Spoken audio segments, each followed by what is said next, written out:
Salute my good, beautiful people. D-Twins in the building. Let's go.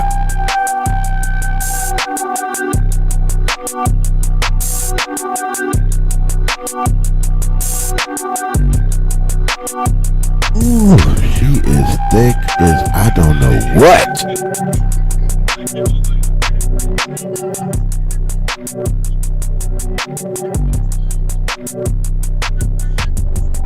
Hey, I gotta watch this. Hold on.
Goodness, boy, she was thicker than a snicker. Oh, I had to watch that. Dude, for the low, what it is, my guy. I think that was a skit. That had to be a skit, man. I don't believe nothing no more, man. But do it. God damn, she was thick. Crazy. Whew. If y'all seen what I seen, oh my God. But salute, man. I wasn't even gonna go live this morning, but Suge Knight Jr. responded. I said, man, let's go live, man. Let's give him a little content. The UFC starts early today, so 9 o'clock I think the prelim starts. So yeah, y'all, this is how y'all know I love y'all. I rock with y'all, cause I don't miss no MMA for nothing. You hear me? You hear me? Hey, let me clean a few things off real quick, then we gonna get right to it. Yeah.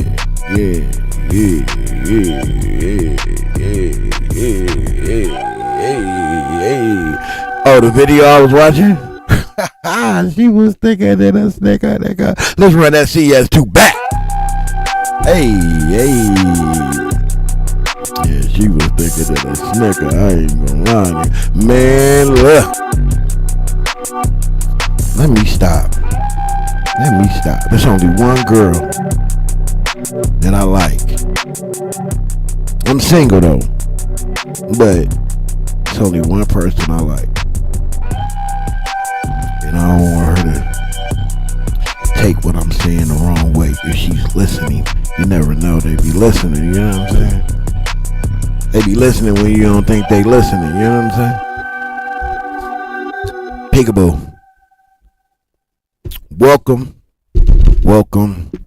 Welcome to Stand on the Media, man. Salute to the entire squad. Hey, that is diabolical. Tell me, is that really loud on y'all end? Cause that shit loud.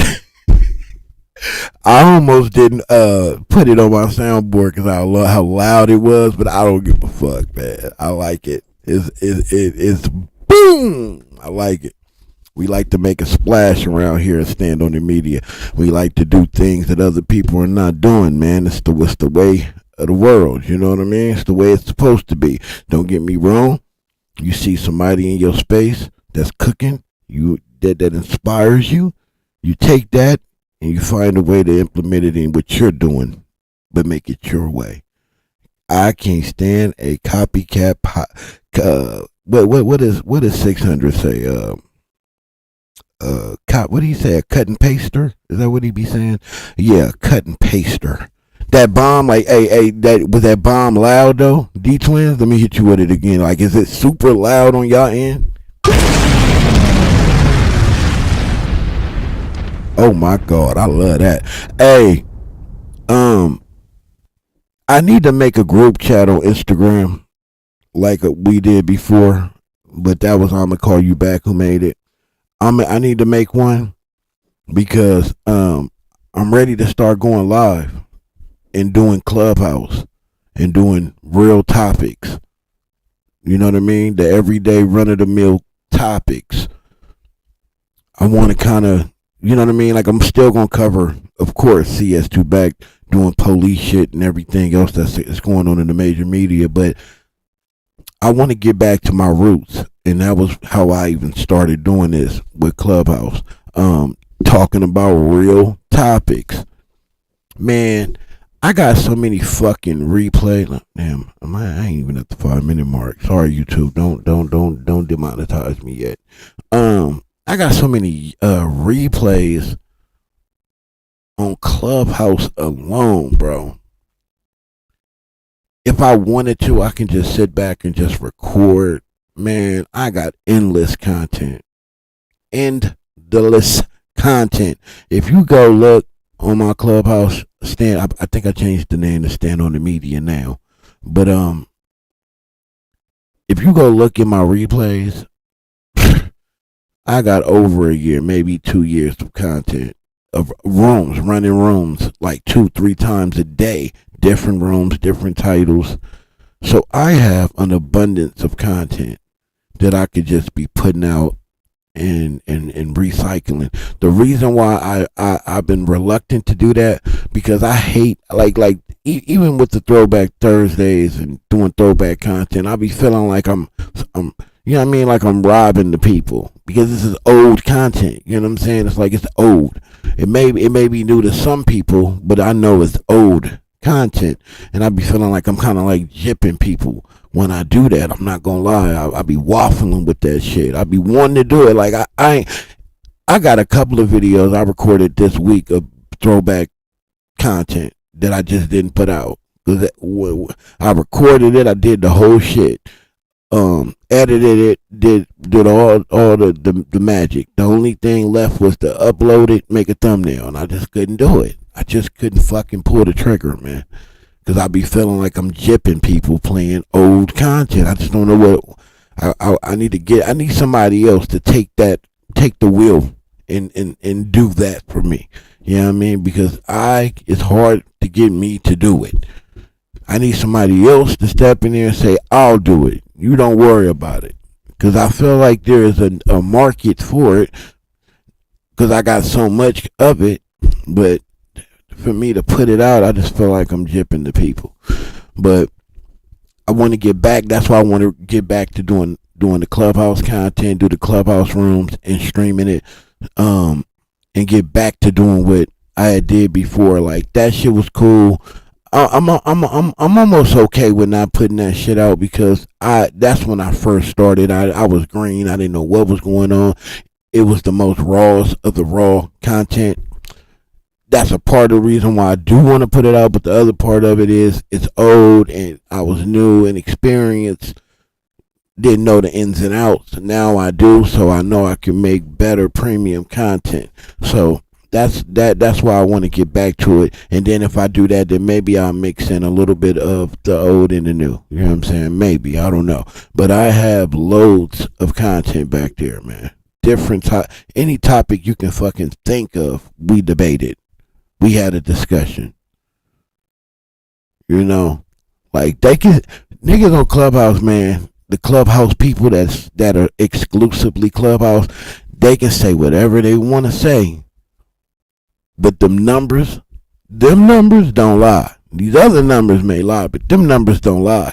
We had rooms that was bigger than your favorite clubhouse character. Yeah. Yeah, we did numbers bigger than them, and I don't never brag, but I get tired of a motherfucker playing in a nigga face like a nigga wasn't that nigga when I was on Clubhouse, and you didn't even know it. Like, you didn't even know it, but I was that nigga though. Yeah, I was. Go look at the numbers. Go look at the numbers.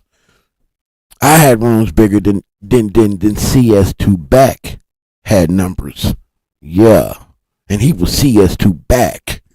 Now, ultimately, his numbers probably, in certain rooms that I did exceeded mine because he would stay, live for long periods of time. We would do like an hour or two. Some rooms, we was sitting there all day because we had nothing else to do, off and on, bouncing back and forth. But when we did them real topic rooms, man, we'd do like an hour or two. Depends. Like when we did them racist rooms, like we would leave them.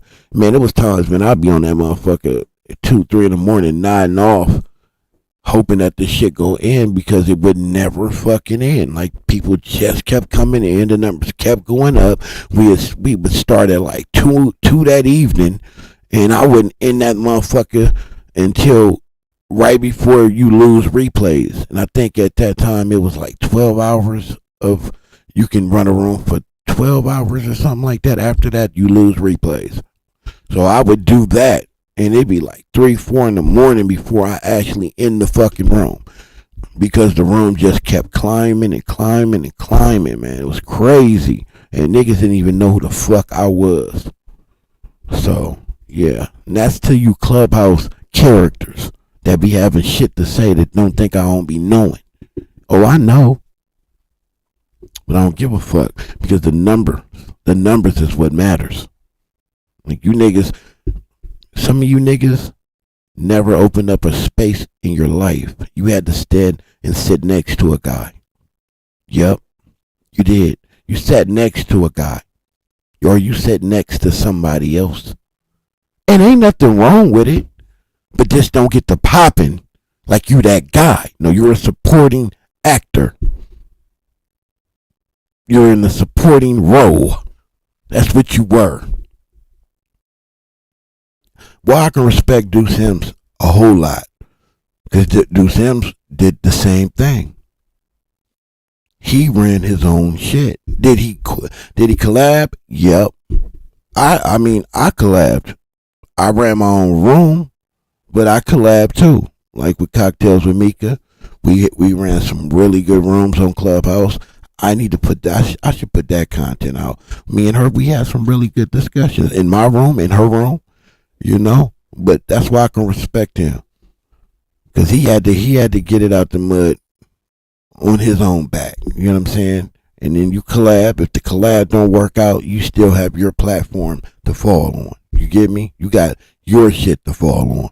What up? I'm gonna call you back. What up, Queen? So, that meant everything to me. Like when I came in the Clubhouse, I couldn't join them other rooms and shit. Like I couldn't do any of that.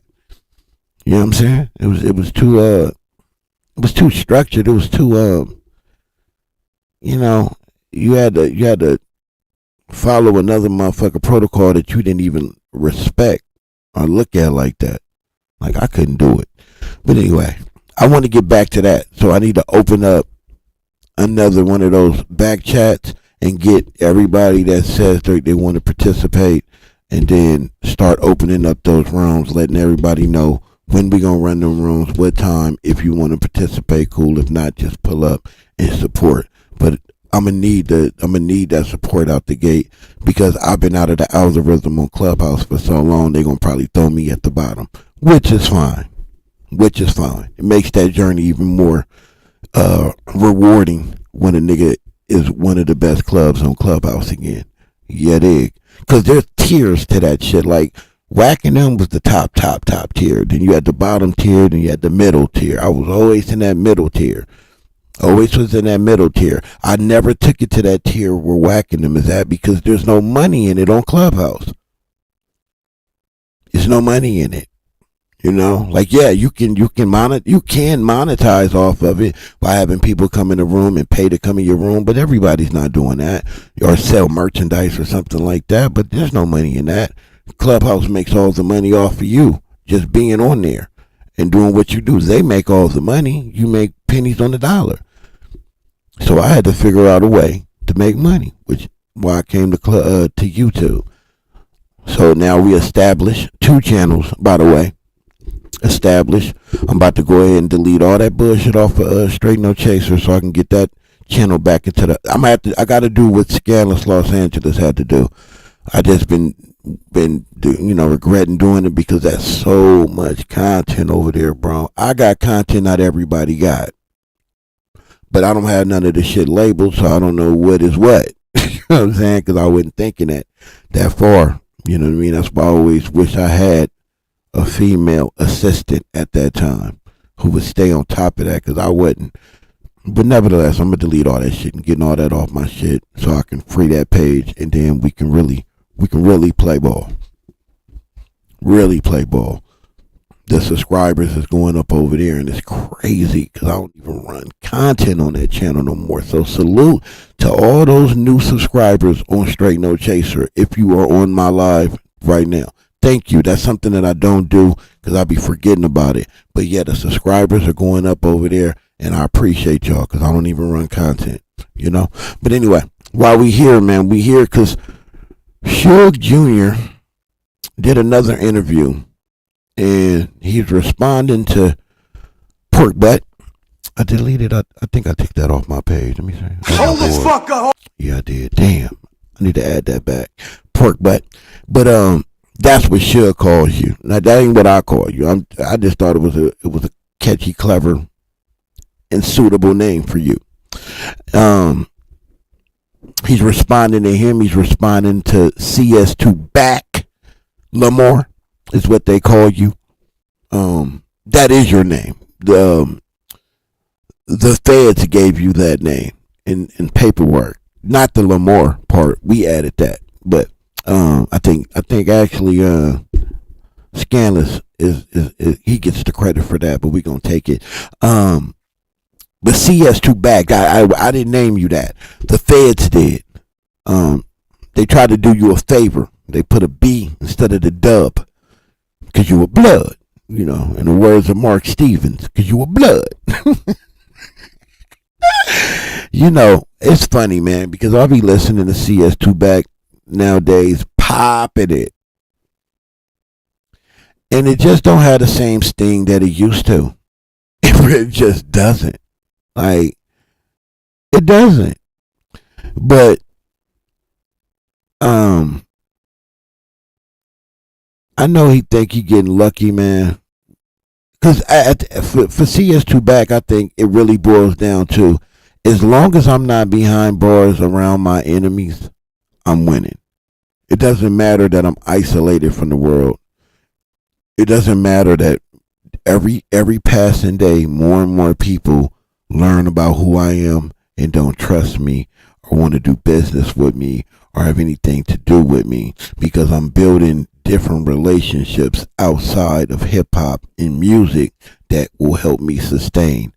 But you're dirty. See, that's where you're gonna run into problems, though. See, that's uncharted territory, because you really are not that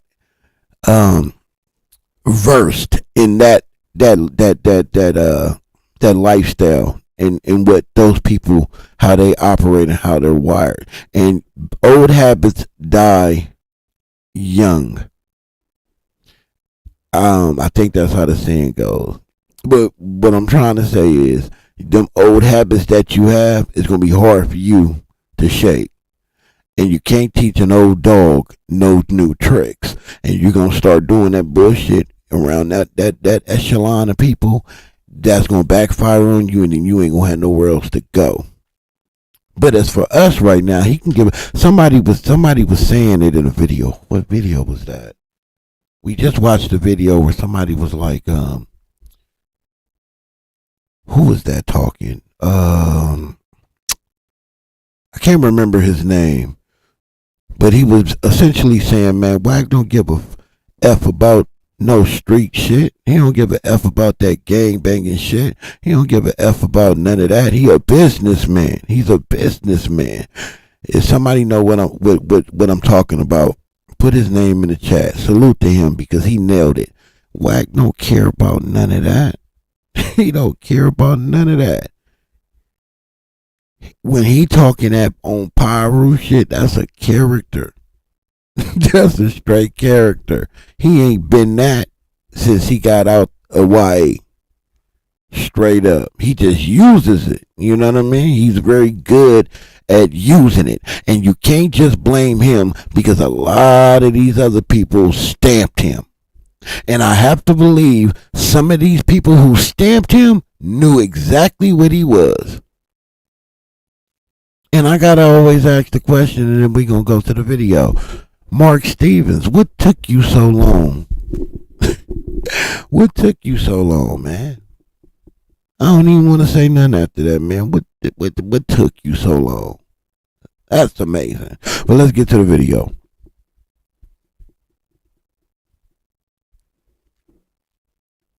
I ain't mad at Suge Jr. Big Suge. What's the deal? What's the deal? Oh, no, we can't hear nothing. Hold on, y'all. I know I can't hear nothing. Hold up. We back again. I know what it is, though. Hold on. Well, let me make sure. Two things I need to check. Hold on. I'm telling you, man, like every time it's like I gotta leave this shit on or something for the settings to stay like they supposed to. That shit it's like weird to me. I don't know why it does. Oh, I know why. I just thought about it. My stepdaughter, she was on this motherfucker yesterday. I should wake up. I should go in there and sock her in her throat. Yep. I should run in the room and sock her ass in the throat. Like put my settings back, son. I know y'all got kids that be doing that shit, right? They use your shit, touch your shit, then they don't put the shit back the way they supposed to. Yeah. That's my bookie though. Big Suge. There we go. What's the deal? What's the deal? We back again. Ooh, this girl right here thick too. Oh my God. You know, these dudes is actually responding less than 24 hours. So, you know, we did another reaction because there was so much drama going on with, with your dad, and Wack, and Tyron, and Ray, and then after we dropped. Oh my God. Video, let me mute up. They responded to us on something, you know. So all that means our little video ain't little. It's a big impact, you know. Truth hurts though. Truth hurts. So let's go with let's address Reggie White. Reggie White, man. What Reggie saying? Now he's saying, why didn't you use your first name at Crenshaw High School? Well, the reason why I didn't use my first name is because during that time, the NCAA, I didn't want that to mess up what I had going, and then I had to talk with my coach, and I'm like, during that time, the NCAA was very, very strict on certain players. They was cracking down on players on their Twitters, if they was cursing too much. So at that time, I'm like, I ain't changing my name, or I ain't proud of my name. I'm just going by Jacob Knight. And I still was balling on these niggas as Jacob Knight. You know what I'm saying? Like Jacob Knight scoring on St. John Bosco, 84-yard touchdown run. Boom. I'm out here. Mm-hmm. But it's just weird that Reggie, I don't even know you.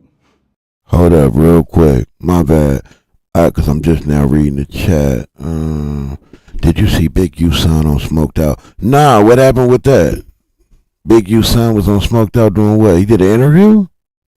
Did nobody send that to me? Sticky Note Podcast, what it is, fam. Salute the Sticky Notes Podcast. That is a crazy name. I fucking love that. I love that. Sticky Notes Podcast. It's crazy. I like it. Salute to you, man. Salute to you, fam. What happened with that? Big U Son did an interview with why Smoked Out ain't tell me that. He ain't send me no link or nothing. I don't be getting no notifications and shit. So Somebody tell me in the chat what that's all about. Yeah, check. Is he doing it? He doing an interview with Smoked Out?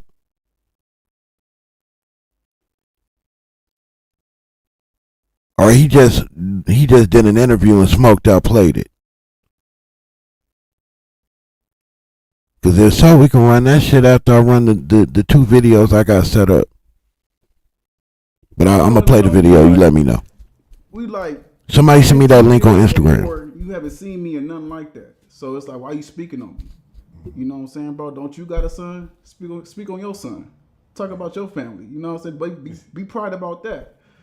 Talking about me, bro, you don't even know me. You talking about me when I was like 8 or 7 or some shit like that? Come on, bro. I think D-Twins did send me something like that. Hold on, let me go look. You have a choice. You almost 60 or some years old. You like you gonna live to 100. No, you didn't. If I was Reggie right now, I would be focusing on my health because he almost died. That's a fact. He's not the most fit, like he's not the fittest dude. He's not fit. This was funny, bro. Life expectancy ain't that high. This statistically, you know, if you fat, you lazy, you ugly, you know, you ain't gonna live too long. So that nigga said you fat, lazy, and you ugly. Those 3 right there is a cold combination. That's a cold combination, nigga. You go die if you lazy, fat, and ugly. On God. I wouldn't be focused on that. That combination is crazy. Jonas, what it is? Yeah. Phoenix, what it is? Of course. I mean, I guess. Man, salute to Phoenix J. I ain't heard from Phoenix J in a while, man. Like he's trying to say salute to her. He gonna let he's cool with your mom now, so he's not gonna reveal. But if you keep making him mad, he's gonna reveal who your real daddy is. But some rapper already. Now, that right there, right? That right there is the dumbest shit I've ever heard. I'm gonna try to catch it because I did watch this interview early this morning when it first dropped.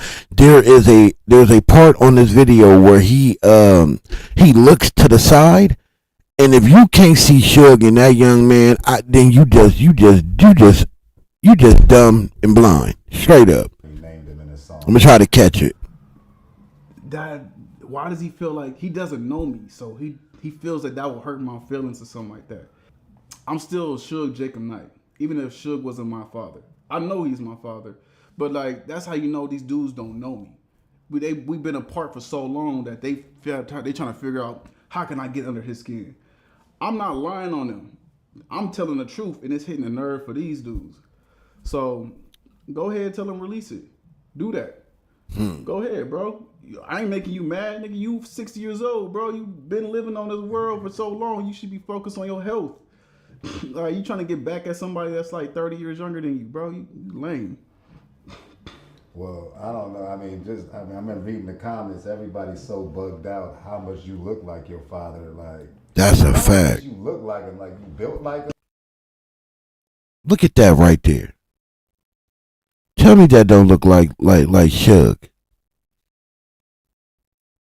Tell me that don't look like Suge, man. That's crazy. That ain't even the pose. Why is that ain't the pose I want y'all to see? I mean, it's damn retarded that he could even say it. Anything else he can say. Cantor, I'm on some real stuff, bro. On some real stuff. That's crazy. Got kids out here that ain't his that he took care of. So it's like, you know what I'm saying? Like, oh, that's that ain't nothing new. Suge always been a solid dude. That's definitely his son. I'm just thankful that's my pops and that's my name. That's turn up his value. I ain't out here trying to fight over like that's my daddy. Like, you know what I'm saying? Hey, I think that's YouTube, bro. I don't think that'd be me. I think that'd be YouTube because some people can hear it just fine and others can't. But I'm gonna turn the monitor up. But it's probably gonna be super loud to others. But I'm gonna turn it up. Turn it right about there. Tell me if you hear it better. That part. That's my daddy. He love my mama. Like, I ain't on no shit like that. Like, come on, bro. It's been over so way too many years, bro. I'm just more like protecting my legacy. You know, I'm all about ownership. It's pride and ownership. So when these dudes get on these like YouTube and podcasts and he's speaking on my name, that's really what I'm protecting. I own the rights to Suge Knight. That ain't no secret. You can go look it up and all that type of stuff. These dudes know. I ain't tripping. It's pride and ownership. So it's like, I don't know, man. You gotta figure it out. You gotta figure it out. That's what I have to do.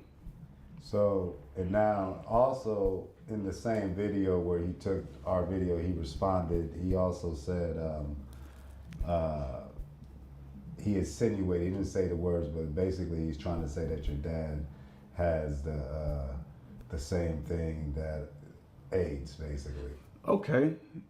That's none of his business. Can you hear it better though? He has an attorney.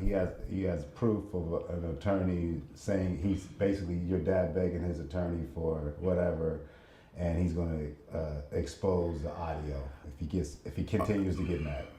Okay. Well. Yeah, me too. Giving life. Yeah, me too. However that works. Cause on my phone right now, it sounds great. We don't know if that's true or not. I doubt that's true.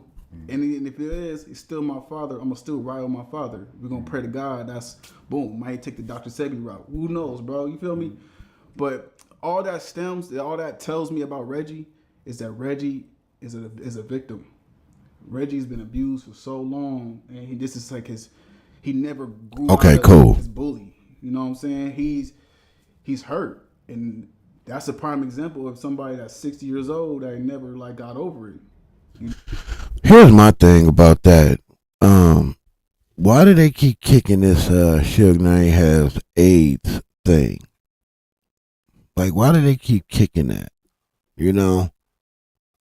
I'm just like, what, where did that even come from? Like, where would Reggie? I'm assuming Suge would have told him that or something. I don't know, but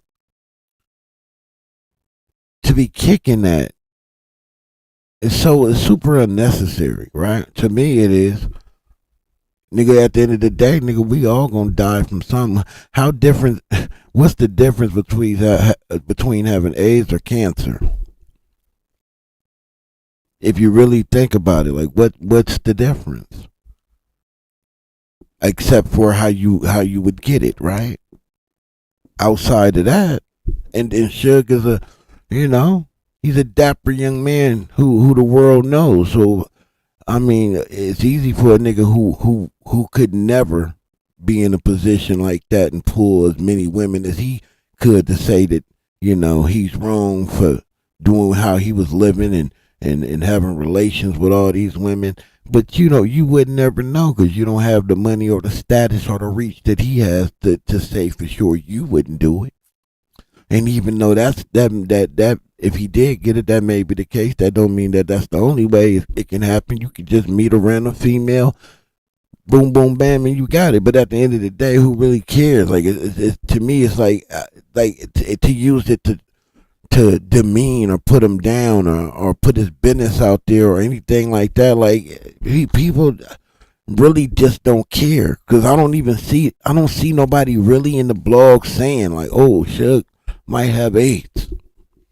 Because nowadays, that's not even, that's something treatable. You can live a full life. Salute to Magic Johnson with AIDS.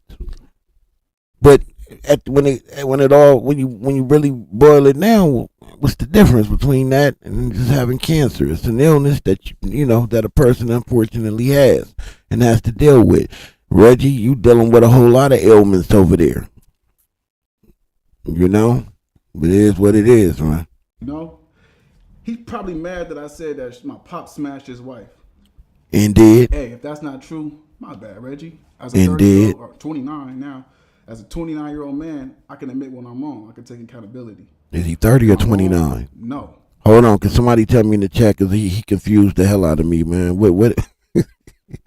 Hold the fuck up. Hold up, man. Hold up. I don't think niggas just heard that, man. Bring that shit on back, man. Bring that shit back, man. Drop that shit. Salute to Suge Jr., man. What? He's probably mad that I said that my pop smashed his wife. Hey, if that's not true, my bad, Reggie. As a 30-year-old, or 29 now, as a 29-year-old man, I can admit when I'm wrong. I can take accountability. Okay, I see what he did there. Wrong? Okay. No, because she did sue my pops and got some bread for that shit. So there is some truth behind whatever that is. Now, that ain't my battle, but I'm going to bring it right back. I'm just protecting my legacy. Me and Reggie has nothing to talk about. He don't know me. It's been more than 15 years that he even been around me. So he ain't in West LA. He ain't in the parts that I live in. And he definitely ain't, he don't watch no football. So it's like, what you worried about? You a fan. You ain't no different than these dudes that's in my comments. Ooh. Come on, bro. You living for the internet. Talk that talk, young man. Like, talk that talk. Internet. He living for the internet. Talk that talk. That nigga said he older than the internet. That's diabolical. That nigga said he's older. That nigga said he's older than the internet. Diabolical. A father and son moment. You know, we all done got popped or whooped or something from our father in public. Right. You know what I'm saying? So right. He's trying to say that your dad whooped your ass in front of crustaceans in Beverly Hills. Can you recall that? That's an expensive ass whooping. In the fucking slums. Nigga, that's cool. You get your ass whooping in front of a 5-star restaurant. Now, my dad didn't whoop me. You feel me? Like, no, that's an expensive ass whooping. Like, I'll tell you that. Like, this is how you know I'm not a liar. So it was my birthday. My dad had one of his little snow bunnies waiting for him at the end of the shit. She's like, Suge, come on. And we like, my mom and I, we all like, all right, bet. We see what you on, bro. Boop, boop, boop. Let us, just walk to his car, walk to the car. You go, we're going about your business. Do what you can do. Bro, some reason she was disrespectful. You know, my mom walked over there to let her know. I ride with my mom. I was like, all right, I'll go with my mom. Boom. My mom's like, look, Suge will meet you at the Four Seasons. We doing taking care of a birthday party. Don't make a scene. Just do what you got to do.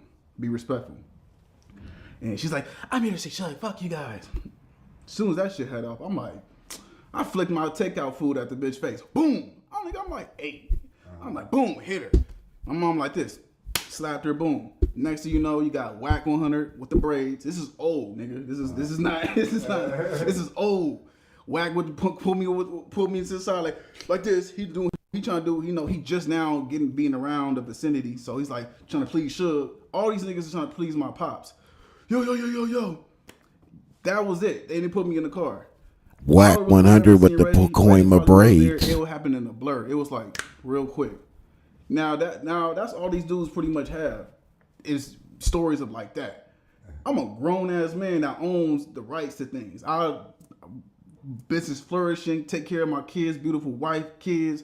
Man, fuck these niggas. Like, like I don't give a fuck. And like I ain't trying to blurb it out, but like, come on, bro. Like, I ain't mad at my journey. It ain't. I ain't got nothing to hide.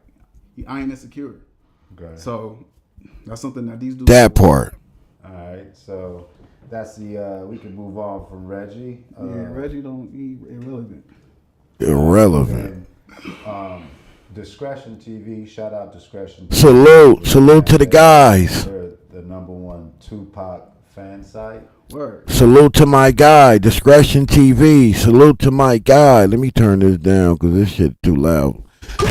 Salute to my guy, man. Discretion TV. Salute to Val, man. Val be showing me love over there, man. I show him love. It's all genuine, man. And I respect the hell out of Val, and I respect the hell out of Discretion TV because he ain't over there capping and selling people dreams and shit, man. You know what I mean? He shows respect to the people that support his channel. He shows them love, and that's how I came in it, not knowing who Val was at the time.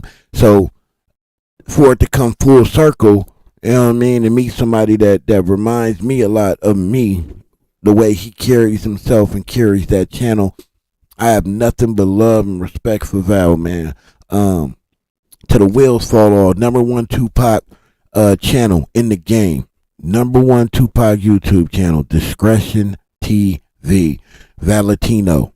And that nigga stand on business. Oh, and John Island allegedly had a boyfriend named Said. Let's get to the content. And they were the one that actually took our video clip. Gave us love. You know what I'm saying? Put hashtag Discretion TV in the chat. Please. Hashtag Discretion TV in the chat. Oh, and then put in hashtag John Island had a boyfriend named Said. Everybody kind of like, it went, kind of viral, and that's where Reggie picked it up from. But the next day, that same guy, he had a conversation with your father. Right. And then, your father basically told the story of, D twins. It's crazy, right? Basically, someone was setting up a business where fans can pay like $5 a month and then get something signed back from your father, and and basically interact with your father for like a monthly fee. And your dad wasn't getting no mail, wasn't getting none of it, and then he traced it back, and it traced back to you. That's allegedly, but that's what he said on there. Yeah. That ain't true. I don't sell mail for $5 a month and nothing like that. I sell T-shirts. Yeah. That's because I own SugeKnight.com. I own the IP. I don't use this.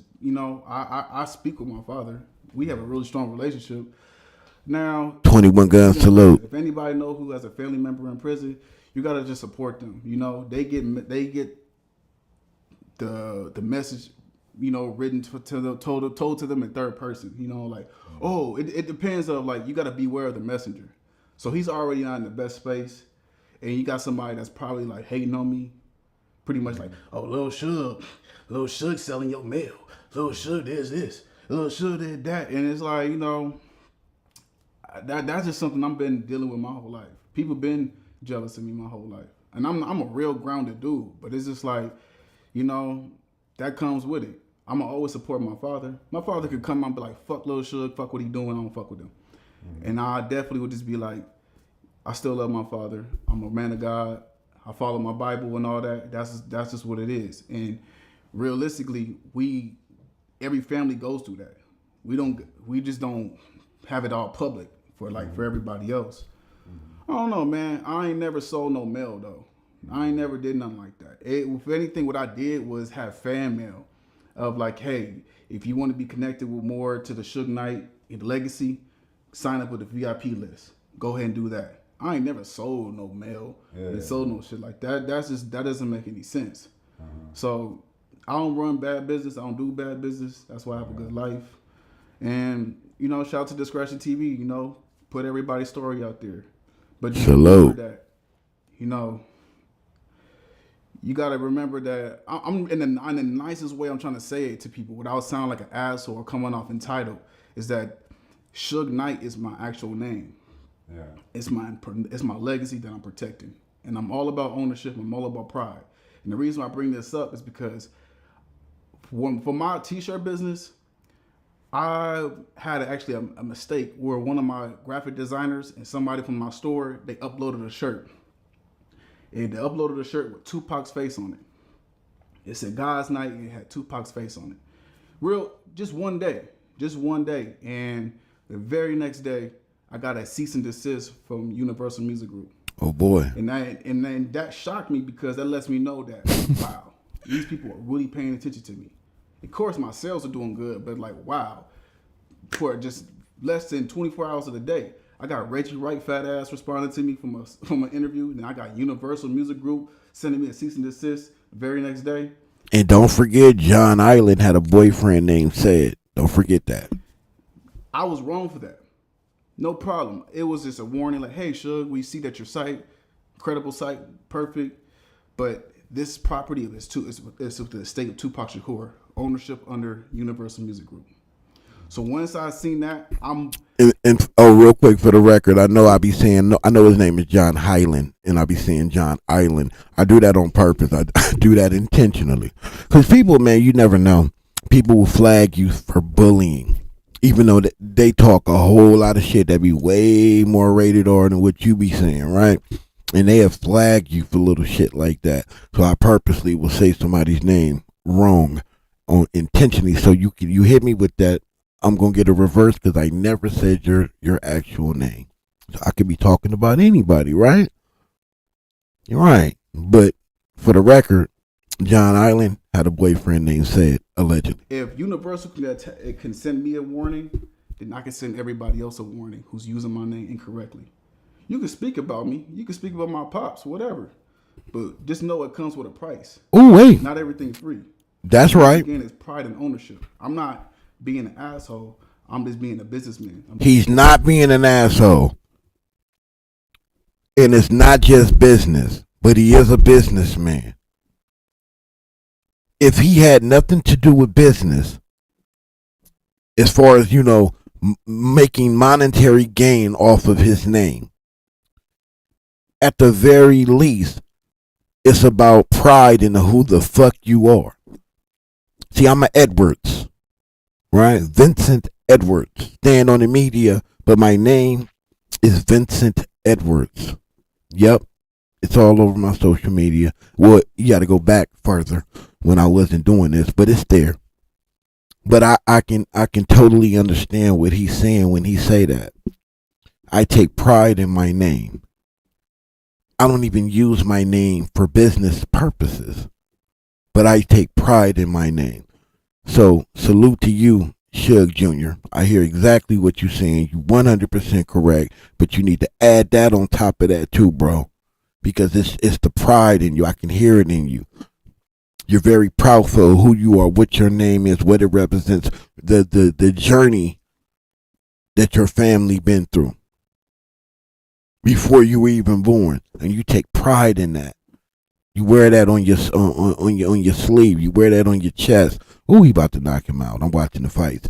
But all that, I can respect that though. But it's not just about being a businessman for me, and I think the same for him. But I hear what he's saying, like, I'm a businessman. Put some respect on my name. Everything about that you use my name for won't be free. You know what I'm saying? You're going to have to pay a price because my name is a premium name, which I 100% right. And that's not him being an asshole. That's just, don't be mad at him and his family because they grind to make a name for themselves and put themselves in our history books as known successful people in our life. You know what I'm saying? Like Suge did that.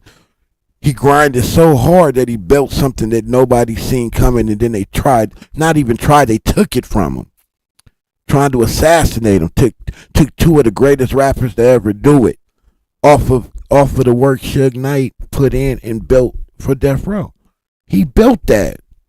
Brick by brick, he built that. Straight up. So I respect what he's saying right here because he's right. You know what I'm saying? Protect your name at all costs. I'm doing everything that's legally and right. Now, if I'm a better businessman to you, that's a personal issue. But me, John has said sitting in a tree. Yes, there's pride in working at 9 to 5 and learning the business. Facts. That's how I got my experience. It ain't no something that was given to me. He on wobbly legs. Nah, bro. I've been out here grinding.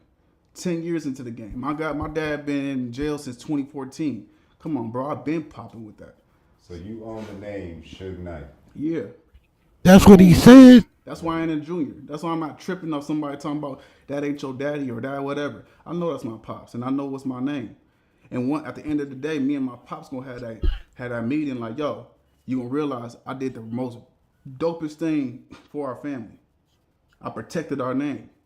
Even if the dude was coming out here like saying he Ray J or Wack, whatever, talking about they got the life rights, whatever. Bro, you still gotta need my permission. And that part. Talk your talk, sir. I play chess with these dudes. These dudes ain't good businessmen. That's all it is. It's just you gotta stay emotionless until this point. You gotta be in control. I ain't crashing out. You can say whatever. Now, your dad made he made a mention. Did you guys ever discuss? Didn't seem like he didn't felt like you handled the last Ray J situation. Yeah, he felt that way. Cause I seen in one interview he said that Ray J bullied me and all that, and that ain't even true either. Ray is a bitch, and like not a fact. Excuse me, Ray is just not. He didn't bully me. I'm not out here trying to disrespect anybody. But he made insinuations like you switched up or something. Like, what is he trying to say by it? Like, yeah, honestly, bro, the real reason is like I just didn't like the negativity it was bringing on. I worked too hard. Yeah. He always want to say find my own lane. He ain't never sold no house. He ain't never did no real estate for a house or anything like that. I brought him onto my show. Yeah. And at the same time, Ray J had love in hip hop Hollywood and never put out a single or nothing like that. They were always shooting music in the studio, but never did that. I shot Love and Listings. Bro, I got my music paid. I sold houses. I put people into places. Bro, I had a whole profession. Once they start seeing that I was pushing these dudes out, that's when they start coming out with the lies and trying to take away everything that I've worked for. And that's my problem. It's like I don't be backing down. I just fight differently. My dad over here trying to strong arm, but like, yeah, tell these niggas, do that, do it this way. You don't gotta do it that way. Now, bro, with the ownership thing, these dudes can talk if they can afford it. I don't care. But I gotta have the last say. I'm in control of that because there's a different way how you go about business. That's why me and my pops, it's always all love. I will always be respectful of my family. I'm always right up for my family. The reason why I got this foundation built is because I'm really just a man of God. It ain't the public business to know how Suge really feel, or how Lil Suge feel, how the family dynamic is. Nah, bro. Nah. I'm really famous. He is. He talking that talk. Yeah. I understand the celebrity, how that work. Not these dudes that's trying to have shock value and then feed the world. Yeah. Nah, bro. Yeah, he talking that talk. Very, very level-headed. You know what I'm saying? Yeah. I love that too, man. For real though, I'm gonna call you back. He talking nothing but facts, and this is what the younger generation need to be listening to. See, this is what's crazy to me. You had these people that are in position, that are my age. You know, Wack way older, a little older than me. I'm 43. Wack, 78. But anyway, you got these cats that's way up there in age, man. That's supposed to be out here trying to teach the youth something different, but they so compromised that I do believe deep down inside, Wack do wish he can be a positive role model, because sometimes it just comes out of him. And what I'm talking about is, some of y'all who was on Clubhouse around the time he first burst on the scene, if you were one of those people that went and followed him from room to room to room to room to room, or popped up on him in a late night room where he just talking, where it ain't like lights, camera, action, you can hear him talk, and you can tell that shit that he's saying is genuinely how he feels about doing for the community, uplifting the youth, leaving the gang life alone, and building a career, and et cetera, doing the truck thing, whatever. You can hear it in him in those rooms where it's like 6 people in there, ain't too many people, then it's a late night. You can hear it in him, like he really, deep down inside, he believes that. Like when he say, I don't believe in God and F God, I know that's a character, because I done been in those same rooms that wasn't a content room, that he because I had burners, and I would try to catch that's niggas hated me, because I would get content a lot of people didn't even know existed, because I would float around that motherfucking app, and I'd be in them rooms on a burner when there's like 6 people in there, and he'd be in the most valuable player room with Flossie, and he'd just be talking about life and shit like that, and I hear it in him, like, man, he don't believe that shit he be saying, but you can tell he has a higher, authority that's over him. And I didn't understand it at the time, because I'm not still looking at him as a fed, as an informant, as none of that. I ain't thinking COINTELPRO. I ain't thinking any of that until Deuce and them burst on the scene and exposed it. But it makes sense though. It makes sense to me now. On the surface, he gonna say all the crazy shit because he has his marching orders, but behind closed doors, Wack don't believe none of that shit he be on here trying to sell the youth. I hate that shit. Like, nigga, it's never too late to save your soul, sir. Straight up.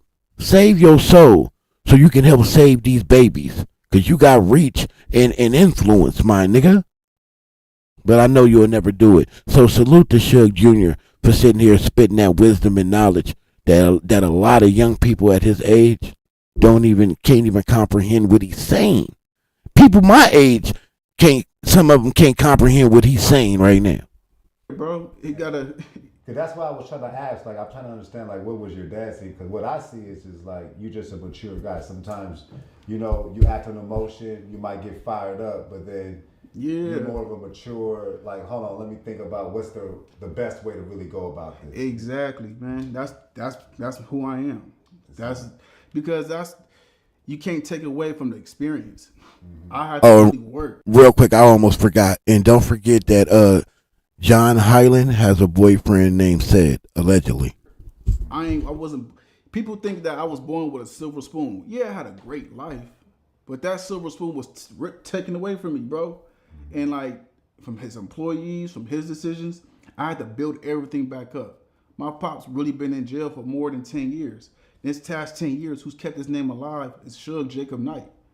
Whether it's Jacob Knight on Love and Listings or Jacob Knight, who was a star running back at Crenshaw High School, that's who it is. That's the only two people that know me as Jacob Knight is either a TV show or people from football. And that's because I was respecting. NCAA was different at this time. You look at 2025 now, high school players can get paid. Basically, NCAA players can get paid. NIA deals and all that type of stuff. Back in the day, that was called boosting. They took all Reggie Bush awards and all that type of stuff because they was technically called boosting. It was a different time and era. So like these dudes, I don't expect Reggie or any of these dudes who's not athletes to understand that. It's just something that they just don't understand. I understand it, so I get it. So now, man, that was the world out there, man. You know, we had to respond. They're coming at you. I mean, we're gonna respond now because they love the truth. People love like, damn, Suge is talking. Yeah. Oh, what's going on? Now we can respond to that, but I'm not gonna entertain no bullshit. You know what I'm saying? Like, if y'all want to bring up my name or bring up some stuff, that's what I'm gonna see if it's worth it to respond. But I got something for them. It's always the truth. Yes, sir. That's why I ain't never in my feelings or never pissed off. All right, cool. Do the DNA test. Go ahead, do it if y'all want to do it. I got 2 daughters. What the hell? I take care of my home. Yeah. I got a foundation. You can't break a man with a strong, solid foundation. Right. You just can't. Especially with a faith in God like that, you just can't. I mean, you should challenge him for some money with a paternity test. Tell him to put up 100,000. Nah, bro, that's giving him too much power. That sounds funny and sound cool, but like, I'll pay for my own paternity test, bro. If it's that serious, yeah. You know what I'm saying? Like, okay, yeah. This is what kills me. These dudes, they pick and choose how they want to like go be mad about somebody or like, oh yeah, they laugh at somebody. Puffy got all these other kids. He got all these other kids that he embraced and do it, all that type of stuff. His kids are still sticking by his side, all the sick shit that he did in court. They acting like, sure, I'm sticking for my dad or for some sick shit he did. No, my dad saved his own life. Yeah. You know what I'm saying? Like, that's all what it really boils down to. It was 2 friends. So obviously, them dudes, somebody was setting somebody up, and that's what happens. They fell into their own trap. And God bless my dad one last time. Like, hey, yo, I'm going to sit you down real quick because the world is trying to get you. It ain't like he out here having sex slaves and shit like that. Nah. And the rest of these dudes like who has like real issues with Suge, they have to go to therapy. Reggie got to go to therapy. I really want that brother to live long. You know what I'm saying? He should know that, like, get right with God. Stop being so mad at the world. This ain't the 90s. This ain't the 2000s. This ain't bro, like, come on. I don't know you. You don't know me. You know what I'm saying? Same thing with Wack. You don't really know me, bro. Like, do your thing, bro. Like, do your thing. I ain't tripping on you. You know, get the clicks. Just be able to afford it, to talk about me. Yeah, like, that's real talk. It's pride and ownership. Pride and ownership. Straight up. You can't, once you go through that process of like how things work. How I learned about this was working at a merchandise company. I worked 9 to 5s right after my real estate show. I have no shame in my game. That's why there's a difference between me and like Ray J, who has to like exploit themselves so far to the point they embarrassing themselves. And then some celebrities feel like they get so high to a point where they can't go back and be like, oh, I can't work that. I can't do no. You know who I am? It's always pride before the fall. I was never too prideful for anything. So it's just like, don't be too prideful to go back and to get some bread. Don't be too prideful. That's a part of your journey. That's when I know when I become a bigger boss than what I am, or I level up more where I'm at. I appreciate everything that I went through. Every single thing that I went through. When I worked at that merchandise company, I was the bottom tier. And I had a big sis named Zad McDowell. Shout out to my big sis. She was a black lady. She's like, Jacob, you know, just work hard. And at that job, that's a job I with my 9-to-5 jobs, I'll go as Jacob. Cause I ain't, bro, Suge Knight is here. They knew who I am. But I'm like, you know what? I don't like to think people as anything is given to me. I'm a hard worker. That's why I don't really stray away from anything that's like trying to take away. Bro, we can go head to head. I'm a hard worker. Yeah, I've seen it. When I went to Crenshaw High School, they knew my pops was Suge. Your daddy a slob. Boom, run a nigga over. Started running back. My mama out there, nigga. My daddy not even out there. Wow. His daddy out there. So it's like that's my whole experience. Yeah. You know what I'm saying? I ain't throwing shots at my pops, but it's just like, you know, we still rock, we still tight. But come on, like y'all don't want to compare each other.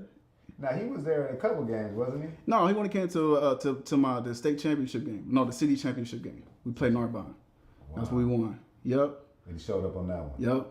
Okay. He showed up like, yeah. Because at first he was like, my pops and I fell out because he wanted me to go to Crespi or Notre Dame and shit like that, one of them private schools in the valley. But I'm like, bro, like, you know, we gotta take care. That's a high tuition. You feel me? Yeah. He like, I ain't even trying to go be stressed with that. Yeah. And like, it's all good. So I caught 3 buses to go to Crenshaw High School. So you was still living in the valley. Yeah. That part, Cameron. Yeah, that bro. Part. Yeah, me and I'm still clocking in. Boom. From Hollywood and Vine. I'll take that shit all the way down to fucking Crenshaw. Wow. Yeah, bro. That's why they can't break me. Wow. It ain't like I ain't a privileged kid. Like, oh yeah, he saw. I ain't nothing soft about me. It's pride of who I am.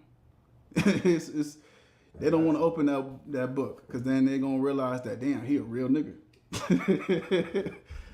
Man, that's super real. He's taking 3 buses to Crenshaw High School. That's because during that time though, bro, football was booming. I went to that Crenshaw Dorsey game. I wanted to be in that. I wanted to be a part of that. Okay. So that's and then plus some scouts was there. Don't get it twisted. The inner city school had a lot of programs that will boost you. Yeah. How well did you do against Dorsey? No, we smashed them. The only time I lost against Dorsey was my sophomore year. That was the first year we my group. It was me and a couple other dudes, homie Corey, you know all that. Like we was 10. Shit, Corey was starting on varsity since freshman. I started on varsity as a sophomore. I went to Crenshaw my sophomore year, and then from there, that was the only year they beat us, 6-7. Wow. After that, we blew them niggas out every single year. Was there anybody in your team that went to the NFL? Yeah, you got a J.N.A. Harris. That he was on the court. He balling right now in the UFL, but he went to the Philadelphia Eagles. Okay. So he might be back on there. And then right after my year, that was you son, not Huey. Dayon went to the Dayon Henley. Salute to Dayon Henley. Everybody else. Did Sean Jackson go there? Did Sean Jackson? Yeah. The little speedy little dude. Yeah. He didn't go there. I'm not too sure he went there, but he was up there. Okay. You know, he'll be up there with Big U and shit. That shit was cool. But like that was during that time with the Black Mom with DeAnthony Thomas. Okay. So like I was right after that class. Okay. So boom. Because Crenshaw was they was state, bro. Yeah. They won state right after my class left. They won state after that. Oh wow. Who they want? Flip. Right, Flip. Yeah, now who they want? Flip. Pride and ownership, man. And talk about your own family, Reggie. Talk about your own son. That part. Stop talking about me. Yeah. You know what I'm saying? Go ahead, expose what you feel like you need to expose. Hopefully you feel better. And go to therapy, bro. Yeah. That part. Grown ass man. Talk your talk, young man. Dylan, and Dylan. Nigga, I am Dylan, and Dylan. Speaking of Dylan, he just did an interview with the Art of the Dialogue. Yup, he just did an interview. Salute to Suge Jr., man. Salute to him, man. Yeah, I ain't even hit the. His interview was so great. I didn't even. You know what I'm saying? I didn't even hit him with the. You know what I mean? That's why that interview was good, man. The next one we got up. Send me your Cash App, Young Thug tweets. Okay. I don't know what the fuck that means. I should run some throwback content too. I should, huh? But anyway, let's get to this content first. You know, it's like Skid Row. You know. Salute to everybody in the chat, man. Keeping the chat popping, man. Hit that like button like you like something. Let's get deep into that algorithm, man. I'm giving y'all some content right now when the fights is on right now. Hold up, man. Dope Music ENT. Salute to you. I just seen you. If I ain't said your name yet, it's because I haven't seen you. You know what I mean? Sauce CTC. Salute to you. Trav, what up? I see you, Trav. I see you. That part, I already spoke to you, but I love that though. That part. Yo, he handled them like a real nigga. Yes, he did. Man, salute to I'ma call you back. Ronald, what up, my guy? Oh my god. Salute to Kevin Hart too. That nigga's hilarious. Hold up, the just happened. So we're gonna blink you out real quick for the one time. Then we're gonna hit you like this for the one time. Here we go. Look at how this nigga Loose Cannon looks on this picture right here. Tell me that nigga ain't suspect. And I ain't talking about Almighty. I'm not talking about Almighty when I say that. Tell me that guy does not look a little suspect. Officer in pursuit. A little suspect. Officer in pursuit. Tell me I'm not tripping. Am I tripping? Does my guy look a little suspect? Yeah, this shit's crazy. But anywho, let's go up here. They both do that part. But we already know he's saucy. We know he's saucy. He's Salsa Walker. We know that nigga saucy. Hold on, man. Let me get to where I'm at. There we go. Boom. Boom. All right. Click that. So in this video, man, my guy, salute to my guy, D-Twins, he sent this to me. Wack 100 responds to Loose Cannon's claims of making a snake play. And I think what they talking about is that Cash Rules Global guy who was hanging around with Loose Cannon trying to get the Wack 100, and he actually did at one point. Then Wack flamed his ass up on purpose to get him up out of there, and then reaches back to Cash Rules Global. Wack, I've noticed that a lot of the new up and coming YouTubers, man, ain't been rocking with you. You know, you recruiting like a muff. I see you out there. You even offering niggas imaginary bags and everything. You know what I'm saying? But niggas ain't biting. You know. Oh, and John Island has a boyfriend named Sid. Allegedly, he had a boyfriend named Sid. That's the word around the barracks. So, Wack got, Loose Cannon told him, man, you stealing all my people. You know what I mean? Like Demon Time. Wack had an issue with Demon Time.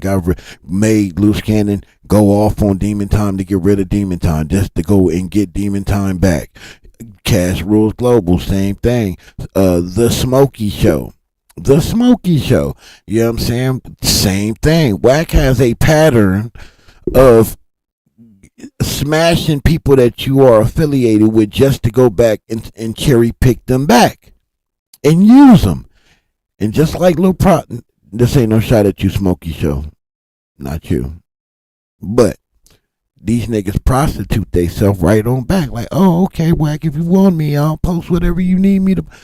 Weird niggas, man. Weird niggas. These niggas are weird. Sassy is a motherfucker. And John allegedly had a boyfriend named Said. Let's get to the content though. He said like I did what?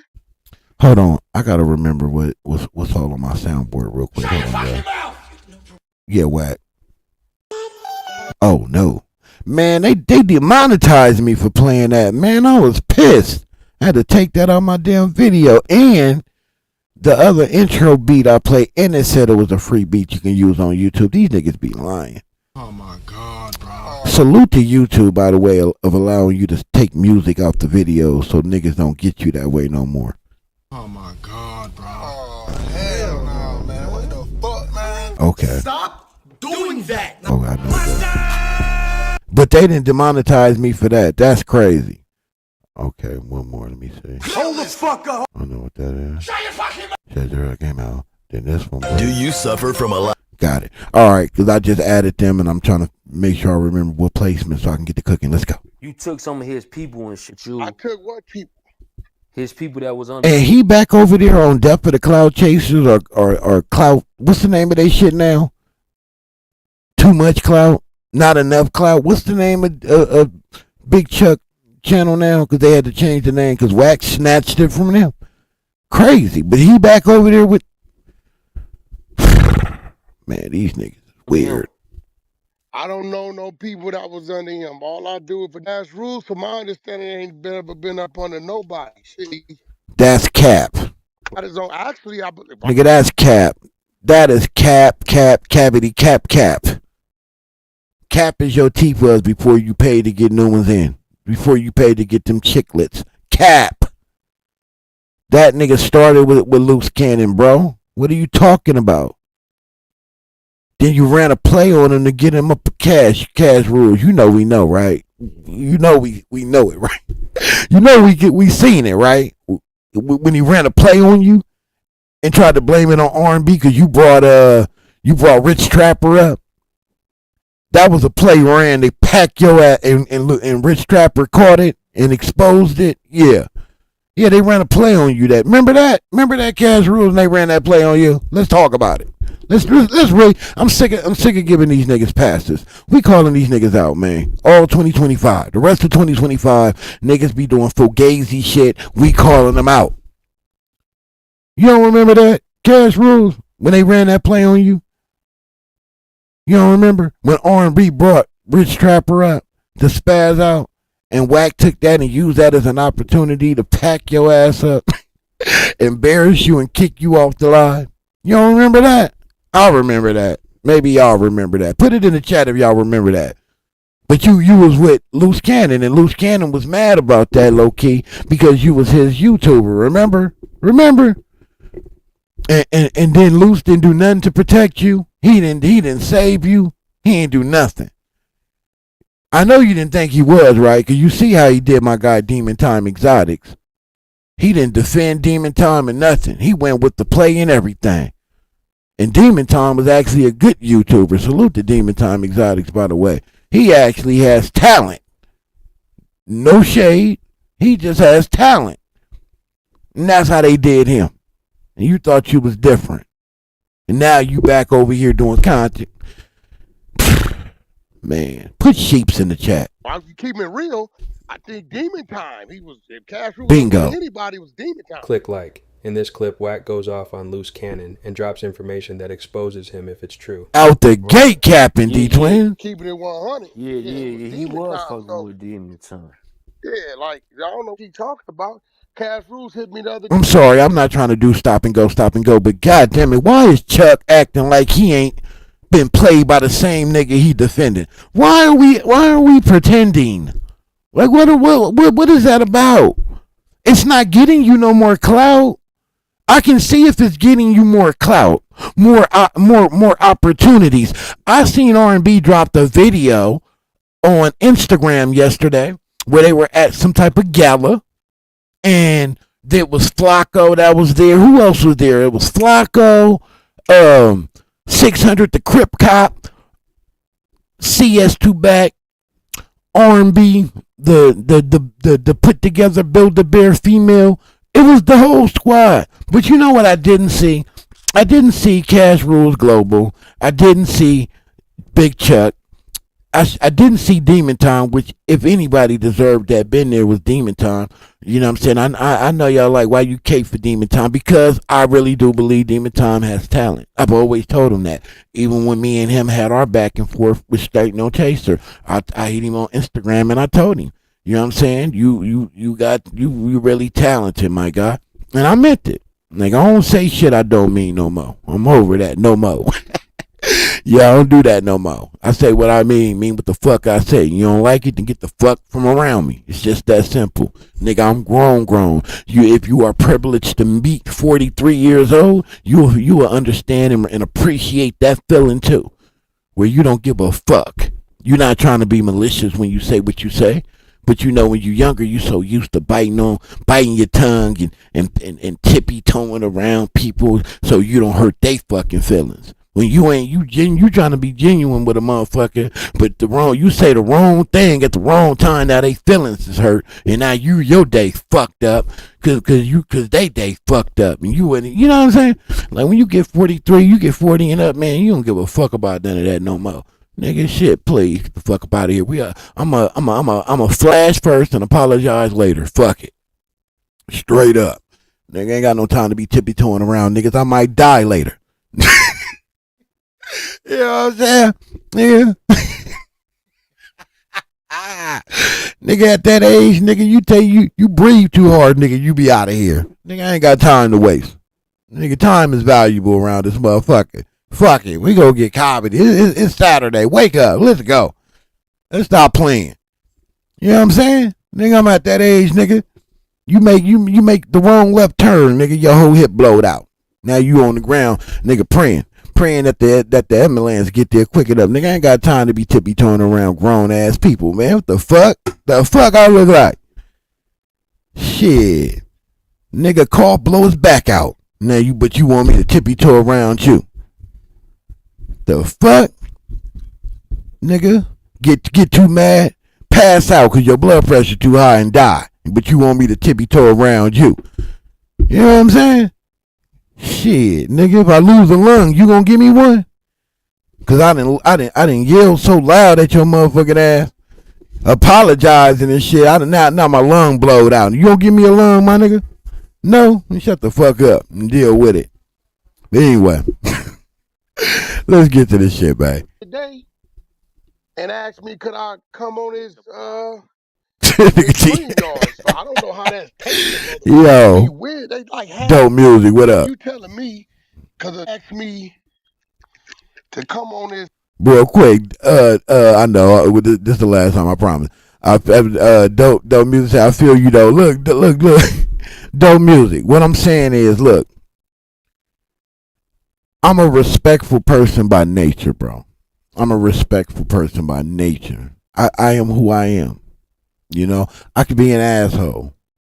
I know I can be. Trust me, nigga. It's hard to not be that because it's so easy for me to be that because I've been that most of my young life. I'm not there no more. But what I mean is, what annoys me is, for an example, I could be having a conversation with somebody and they saying some bullshit, right? Like some real bullshit. I don't want to use my baby because she gonna get mad at me. So I'm gonna just use because she don't be listening. But that'd be my luck. Word get to my daughter and then she mad at me again. By the way, she going to the Beyonce concert in Houston. She lives in Dallas, but she's going to the concert.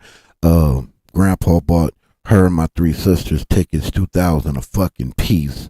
So my daughter's ecstatic as fuck. She was crying because she thought it wasn't gonna happen, you know, but it's happening. My daughter's 23 in college, killing it, doing her thing. She deserves it, but $2,000 per ticket that's a little pricey for me.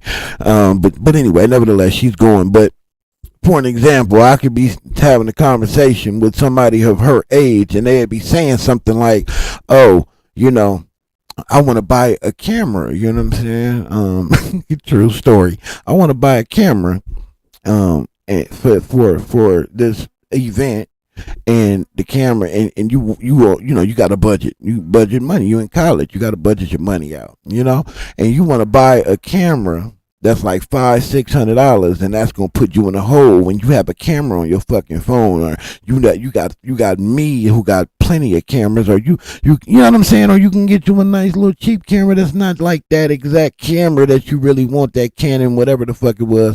You want this specific camera because it's supposed to be the cameras of all cameras, and you tell them like, "Hey man, I wouldn't do that. That's a little pricey." You know what I'm saying? That if you spend that on that little camera, that's gonna put you in a hole, and then you gonna have to rob Peter to pay Paul just to make it to get by.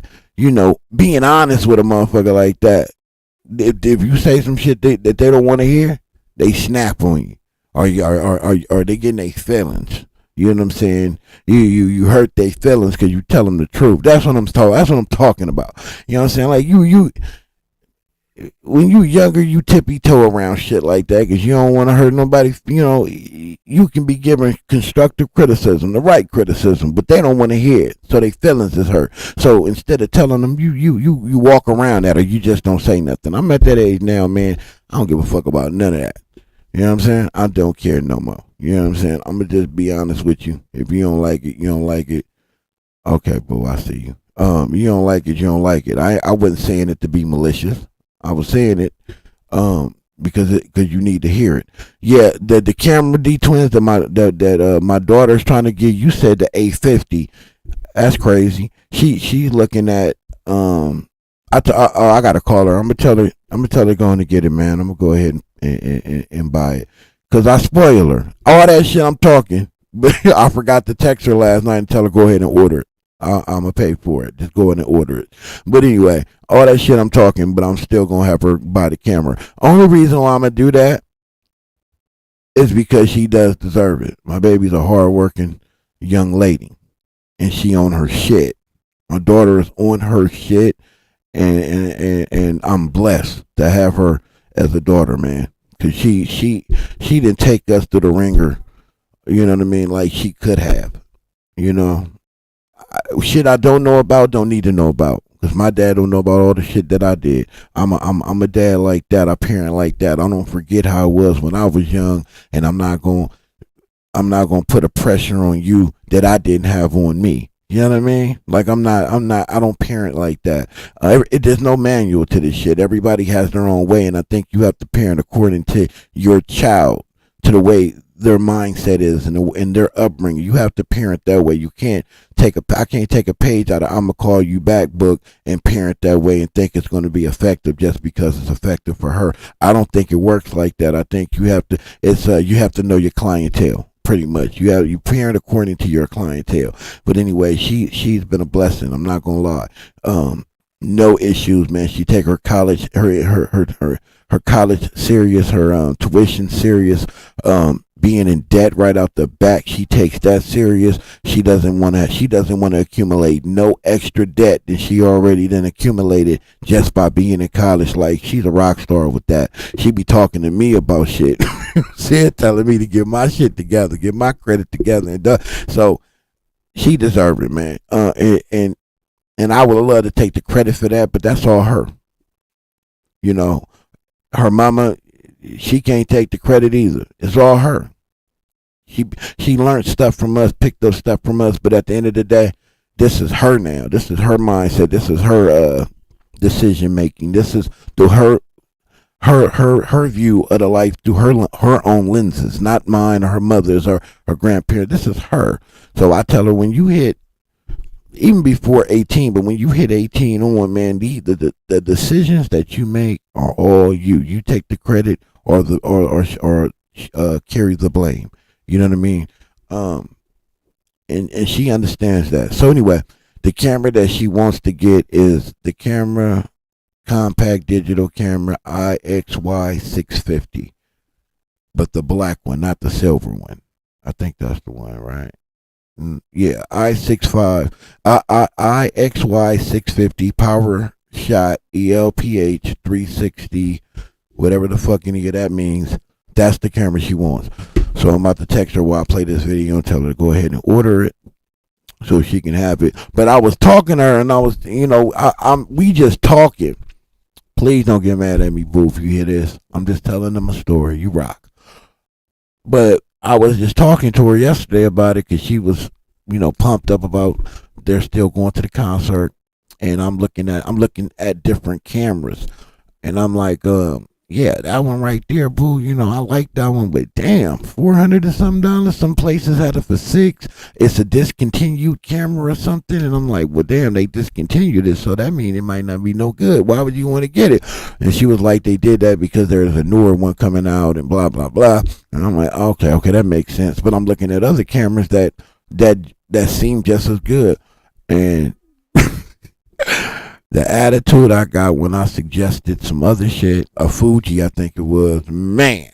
And she had already did her homework, so she knew what I was talking about. And she shot that shit down so fast and was upset. Like, come on, Dad. Like, you paying, like, you know what I mean? Like, damn. But I'm a parent. You know what I mean? I'm a parent. So it's like, man, you gotta let me do me. I gotta tell her all the time, you let me do me, I'm gonna let you do you. I'm gonna be a parent though, regardless. I can't help it. It's just what any real parent knows what the fuck I'm talking about. You don't even think sometimes. You know what I mean? First thing I said was, whoa, that's a lot. Do you think you got it? like, man, I said, is that something you gonna use on a regular basis, or you know what I mean? Like, only way I'm buying that is an investment. So in a way I can use it to make my money back too. Like, I got to make some money using it. It can't just be a camera that I only use for special events. You know these youngins. Oh no, I'm gonna use it every day. I promise, I'm gonna use it. I'm gonna. Okay. A week later, that bitch gonna be in the drawer. Watch. Let's get to the video. Shit, hey bro, could you come on my thing for me? Show me some love, man. I go on there. That's taking the nigga from me.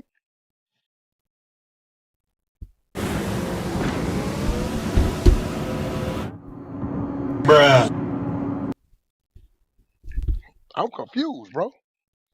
You don't see cash rules on my clubhouse floor, on my lives every day, and no, you know what I'm saying? Right.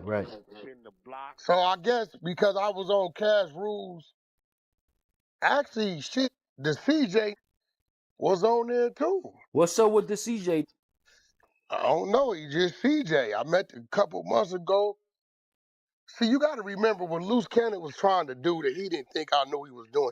Everything I did, he was trying to mimic. Trying to do. Yeah. When I got a media team, so what he was doing. I don't want to give me one.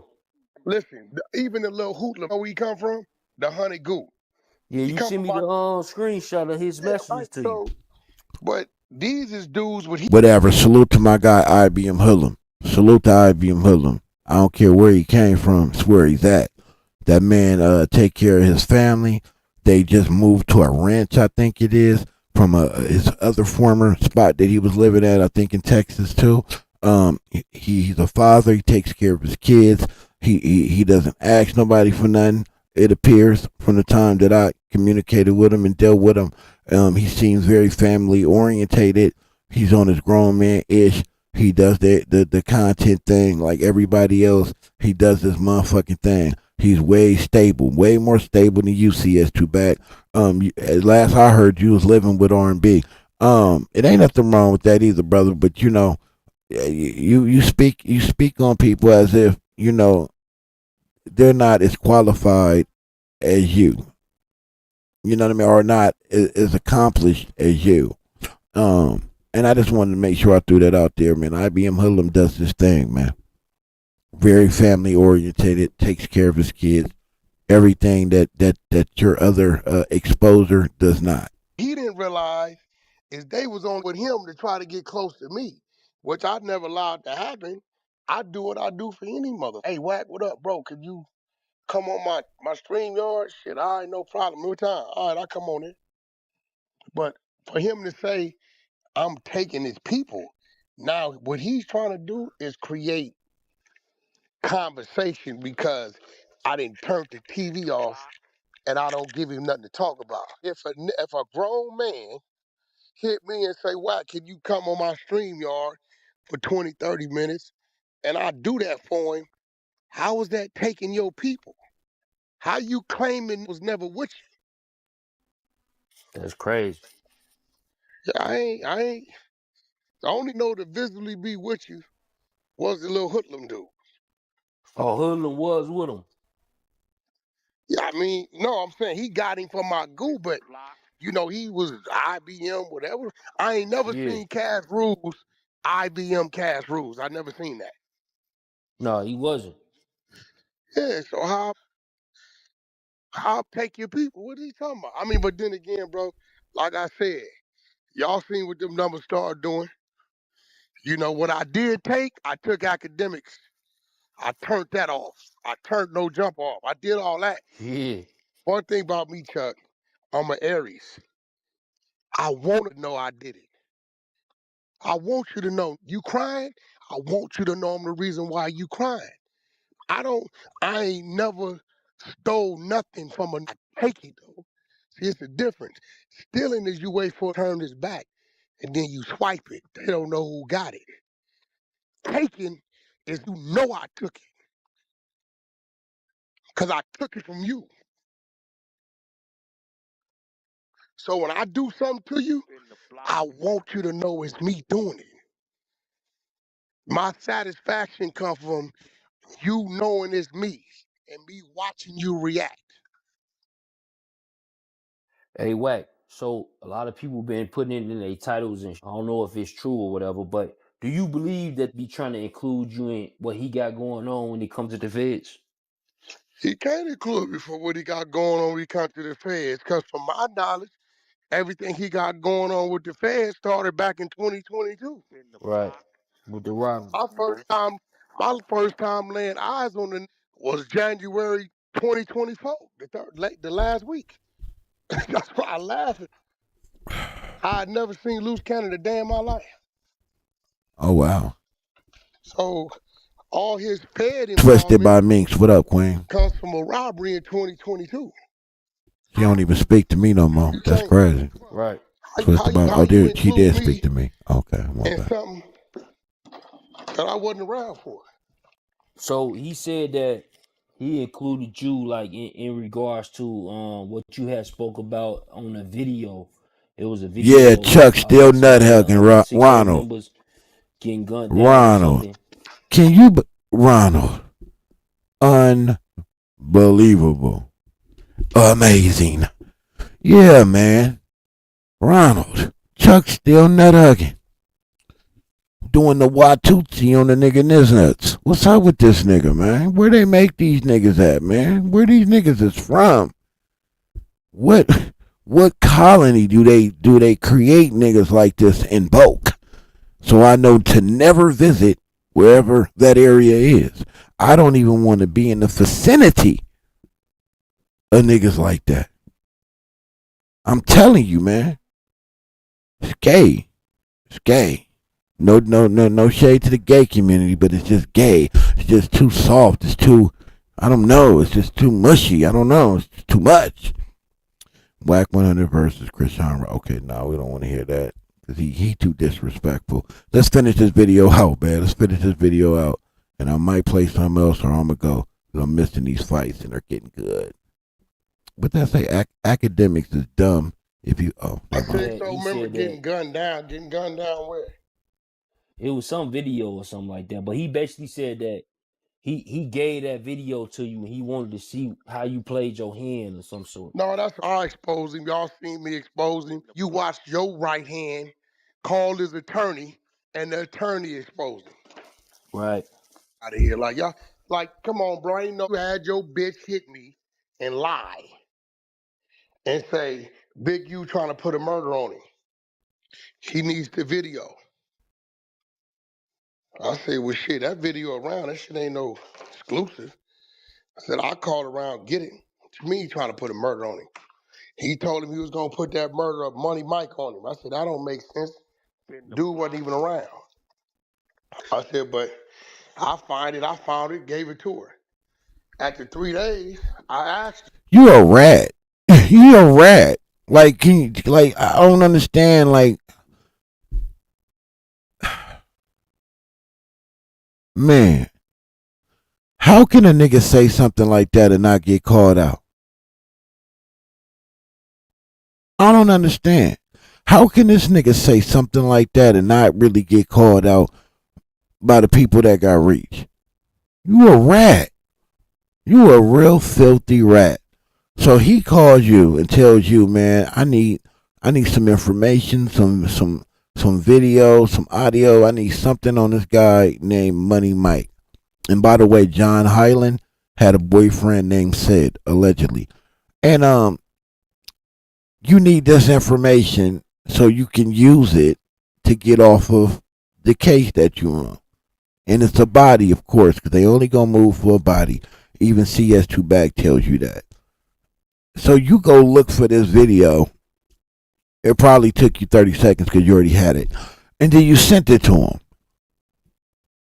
And that video was to be used to implicate anybody else that's in the video outside of who they already know was involved.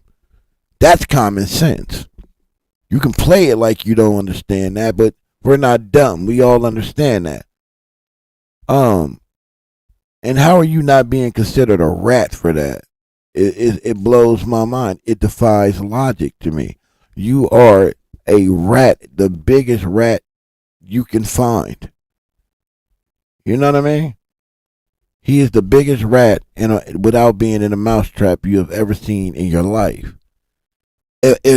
For an example, real niggas, listen to me. Real women, listen to me. If you really from the streets and you honor that no snitch code and you ain't doing no work for the police, whether if you a civilian, gang member, gang banger, doesn't matter. Imagine, close your eyes and imagine someone calling you, telling you some shit like that. First thing probably gonna pop into your head is, why the fuck is you calling me, asking me for some shit like that? Niggas, you wired? Number one. Number two, why in the fuck would you think that I would even entertain some shit like that, let alone send it to you? I'm just saying, I just feel like most real people, that's what's going to go through your head. Maybe I'm wrong. Maybe a little different. But for me, that's exactly what's going to go through my head. I'm getting off that phone with you immediately. Immediately. Not immediately. Immediately. The fuck? Ain't no way I'm answering no questions after that, my guy. What are you trying to do? What are you trying to say? Are you trying to set me up? I send that to you now. You making me look like a what? A rat. But ain't nobody saying nothing about it. Ain't nobody on the upper echelon of Fig community, back on Fig community. Ain't nobody saying nothing. Academics damn sure ain't saying nothing. Vlad ain't saying nothing. Adam ain't saying nothing. Ain't nobody saying nothing. I said, did they give him the charge? Ratatouille. She said no. I said, let me ask you something. That part, Tab. That part. Where he saw Big U at? Always went to get the blood drawn. Clubhouse. I said, all right. I waited a couple weeks. No, a couple more days. I said, did he give the charge? Nah, I didn't get the charge. So right then I knew what time it was. So now I had to right the wrong. So I exposed it. We put the play in. We put the play in action. We had to expose his fine attorney. They called the attorney. Posed as, hey, I'm the one, provided the video. So are they gonna know it's me or no? It gotta look like it came from Tremaine so he can get the credit for it. So they gonna let him out, or if they don't let him out, they'll definitely give him amnesty to work towards credit for him. So we're gonna give it to the DA so he gets the credit for it. Okay, well, I got the one with the audio. Do you want the one with the audio? Yes, most definitely. Then they tried to say, that wasn't my attorney. Well, then if that wasn't your attorney, why the cease and desist went to academics and said, I didn't have knowledge that I was being recorded.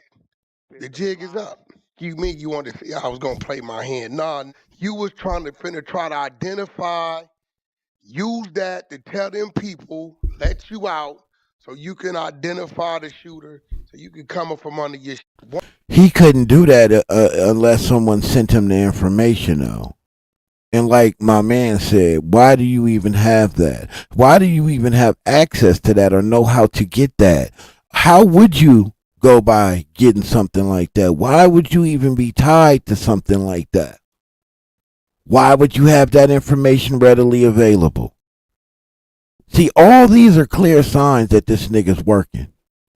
But these dumbass people out here, man, who still don't see it, still don't believe it, don't want to believe it, that tells me something, man. That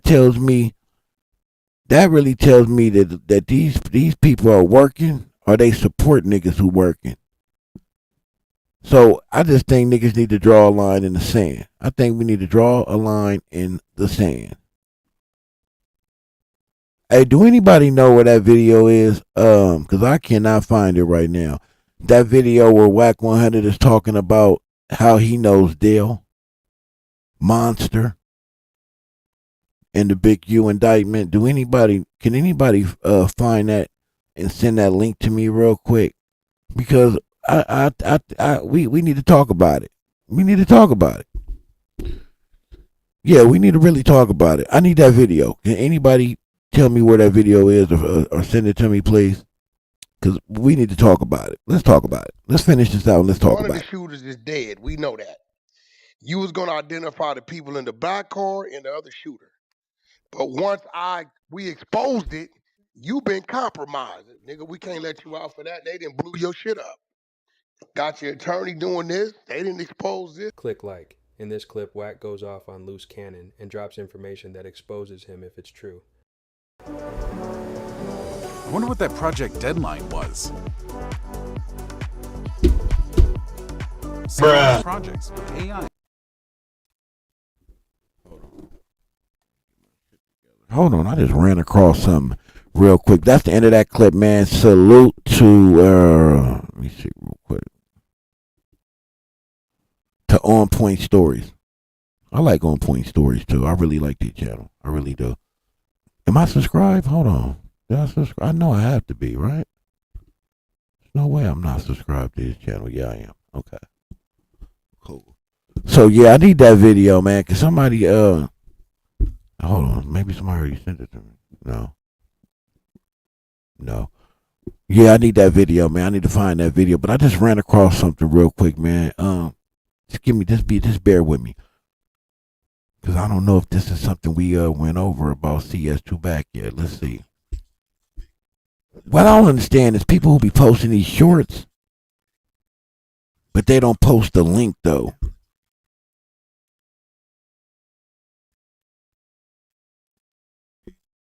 Okay, so where is this video at, my guy? Why you don't post the link to it? Now I gotta scroll. Hold on, let me see how far this video go back. A month? Okay, give me a second. We gonna find that video. We're gonna. Maybe we not.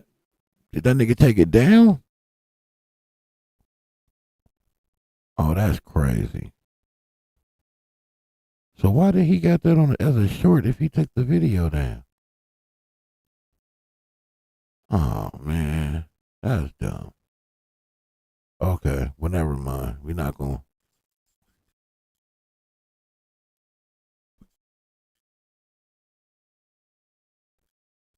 Yeah, man, but why you didn't put the fucking video out, sir? Anyway.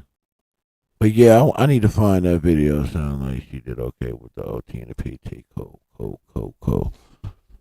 Mother-in-law has major surgery this morning. Prayers for her. Not this morning, yesterday. She's recovering, trying to come home. Having small complications, but she's all right. You just posted it? Oh, my man, you know what? Twisted by Minx. Oh, man, you all right with me. I don't care what I said about you earlier. You are okay with me, Queen. I said some shit. I'm not gonna lie.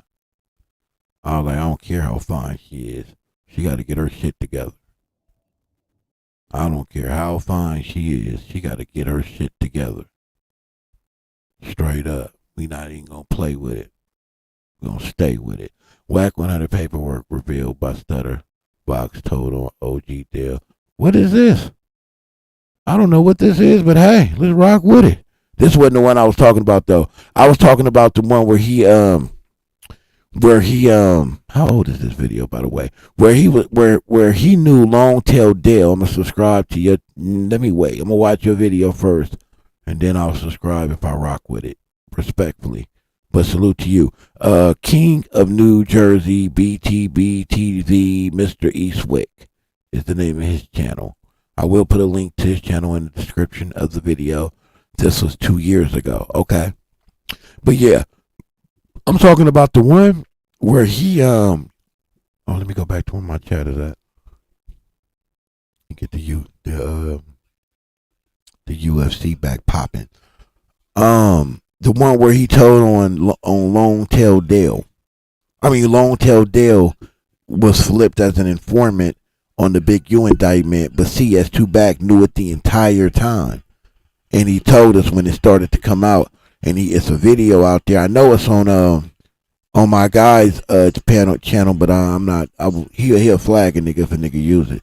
I don't even have no problem using it or giving him shine at all. But he flags you or threatens to flag you. We all know now what I'm talking about. But I know he had it because he got it from CS2BACK.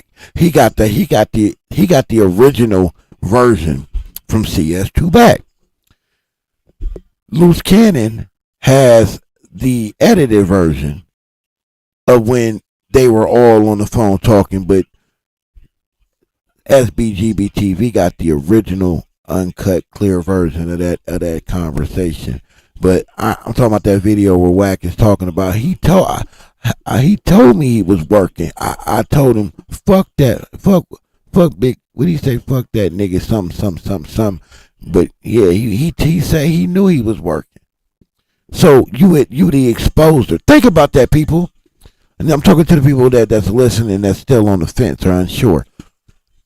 He has a YouTube channel called The Exposers. They the exposers. They expose the rats. They say they do that so the people in the community knows who these people are that are ratting around us, right? And I'm with him on that 100%. It's good to know that, just in case us in the community, in the hood, in the ghetto, whatever you want to call it, shit get hairy sometimes. Sometimes you might have to bust a move. It's damn near impossible to bust a move when you don't know who the informants are around you. It makes you not want to do what you got to do to survive sometimes. So it's good to know what's around you. You know what I'm saying? But he made this YouTube channel called The Exposers, this whole little movement off of Clubhouse to YouTube. But the problem with that is multiple informants and rats have showed up on his side of the fence. Blue Da Vinci, who debriefed, has a safety valve, whatever they call it. He was cheerleading all around the app talking about he wasn't an informant until they got into it. When they got into it, now all of a sudden he's a rat. It just slipped under the cracks, I guess. But Dale told him directly. Longtail Dale told him directly. He knew Marley Marl was an informant. Never said nothing. He supported him. He protected him. Defended him. Yeah. All on no jumper defending Marley Marl. Remember when Loose Cannon was sitting right there? And Loose was talking about what he had to do to him? Wack was defending Marley Marl. Knew he was a rat then. Longtail Dale. Never said one bad thing about Longtail Dale. But he's an exposer, y'all. Think about that. He's an exposer. Who was told? Why when he was told that? Why even though he was beefing with Big U, if it's really truly about the community, why the community wasn't notified? Oh, because maybe that might help Big U Then you can't have that. You can't do that. You can't have that, right? So you can look the other way. The rules don't apply when it has something to do with your enemy. So Wack would say, nigga, who am I to help? I ain't about to help that nigga out with this war. Oh, that's true. Okay. That's grimy as fuck. That ain't the proper protocol, but that's your business. But then you contradict yourself at the end when you say you was informing him about the RW situation and the feds is coming. For bad. Remember? For bad. Why would you inform him then? And how did you know that it was coming? How did he know this? The ones who know, we all know the answer to all this. I'm talking to the other people who still question it. How is that possible? How are you informing him, but then you would say that you wouldn't inform him because y'all beefing? It's war. And how did you know that the RICO was coming down the pipe? And how are you gonna lie and say that the story about RW was already on the internet, and then at the same time say y'all brought it to the internet? You brought it to the internet, 600 reports on it, boom, there you go. Then it wasn't already on the internet. He said it was on TikTok. Then why you not playing the clip from TikTok? He has never played the clip from TikTok that he's talking about. See, all this shit we forget about because we didn't move past the indictment and we waiting for the new shoes to drop when we still need to be talking about that. Who is CW1? Let me go to that real quick and then we're gonna play this video. Let me show y'all. Let me go to this real quick. Yeah, because this is very interesting to me. Where is it at? This is very interesting to me. It says CW1 has a criminal history that includes convictions for possession of sales of narcotics. He was pushing narcotics for Reggie Wright Jr. and Senior. Senior just he was the beneficiary of it. He didn't do any of the heavy lifting. He looked the other way. He let Reggie Jr. and CS2BACK and whoever else was involved deal with that. He just benefited from the money. That Reggie Wright Sr., he's a super smart, intelligent, crooked cop.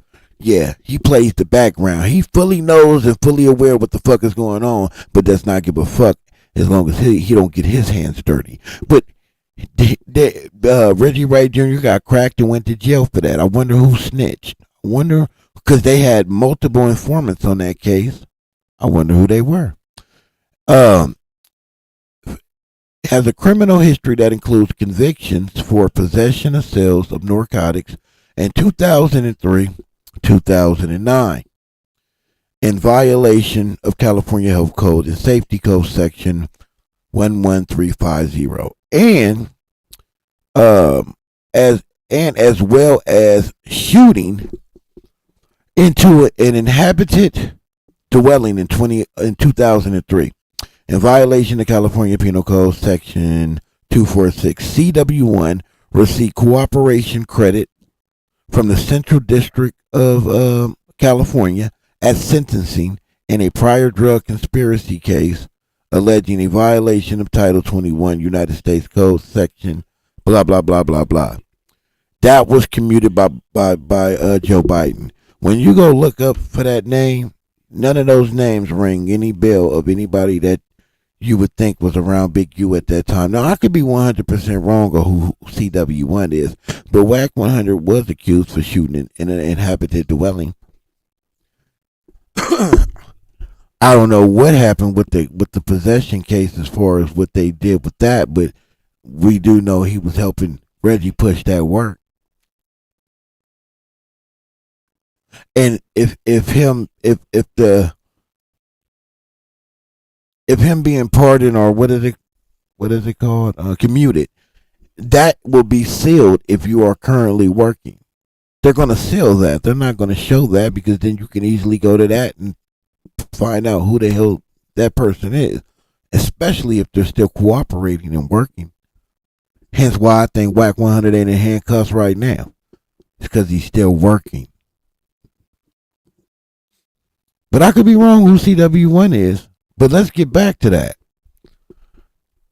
How was it okay for him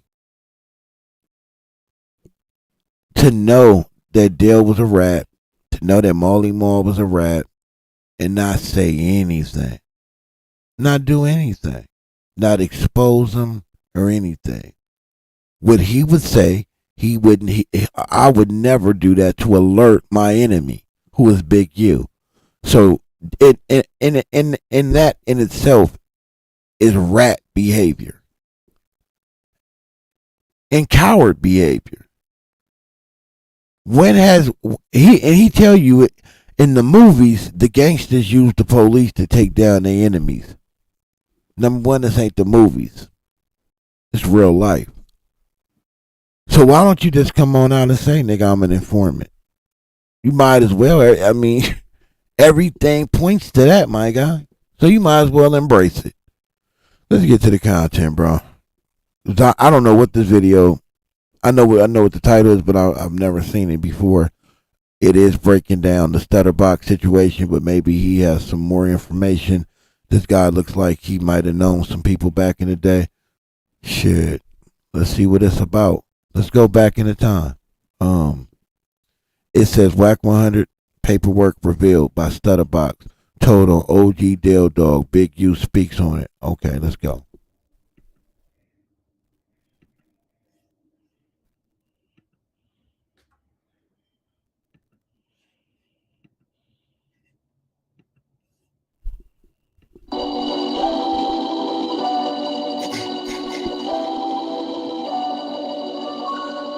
I'm going to fast forward that because I don't want to lose my monetization, and I don't know if that's a copyright music or what that is. Right. Yeah. Know what we're gonna do? We're about to listen. We're about to see some paperwork right now. Oh wow! What? I know this girl right here.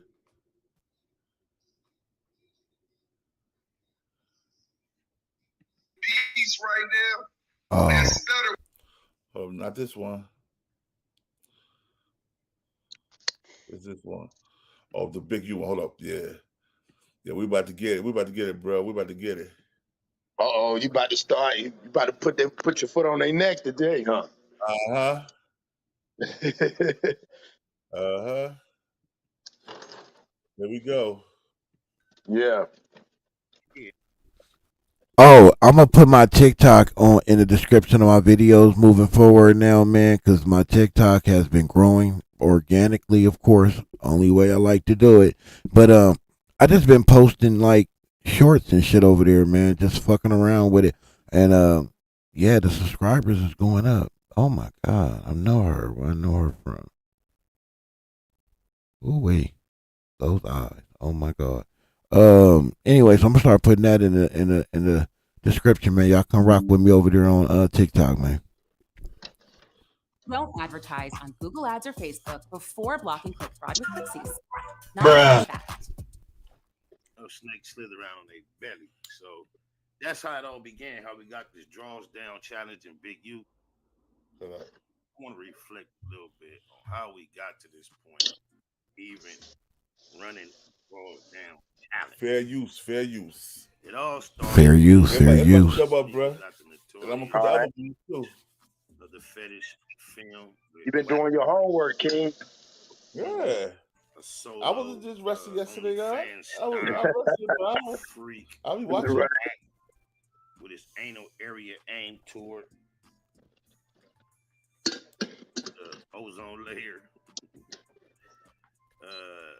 Snakes slither around on their belly. So that's how it all began. Yo, Big E. Draws down challenge and Big U. Damn, here comes Big E. Yo, he ain't no perfect criminal. That nigga's a stupid. He's a rat. That's why he still seems so perfect. Anyway, so yeah, I find it ironic because holding on 100, he went on Bond First recently, right?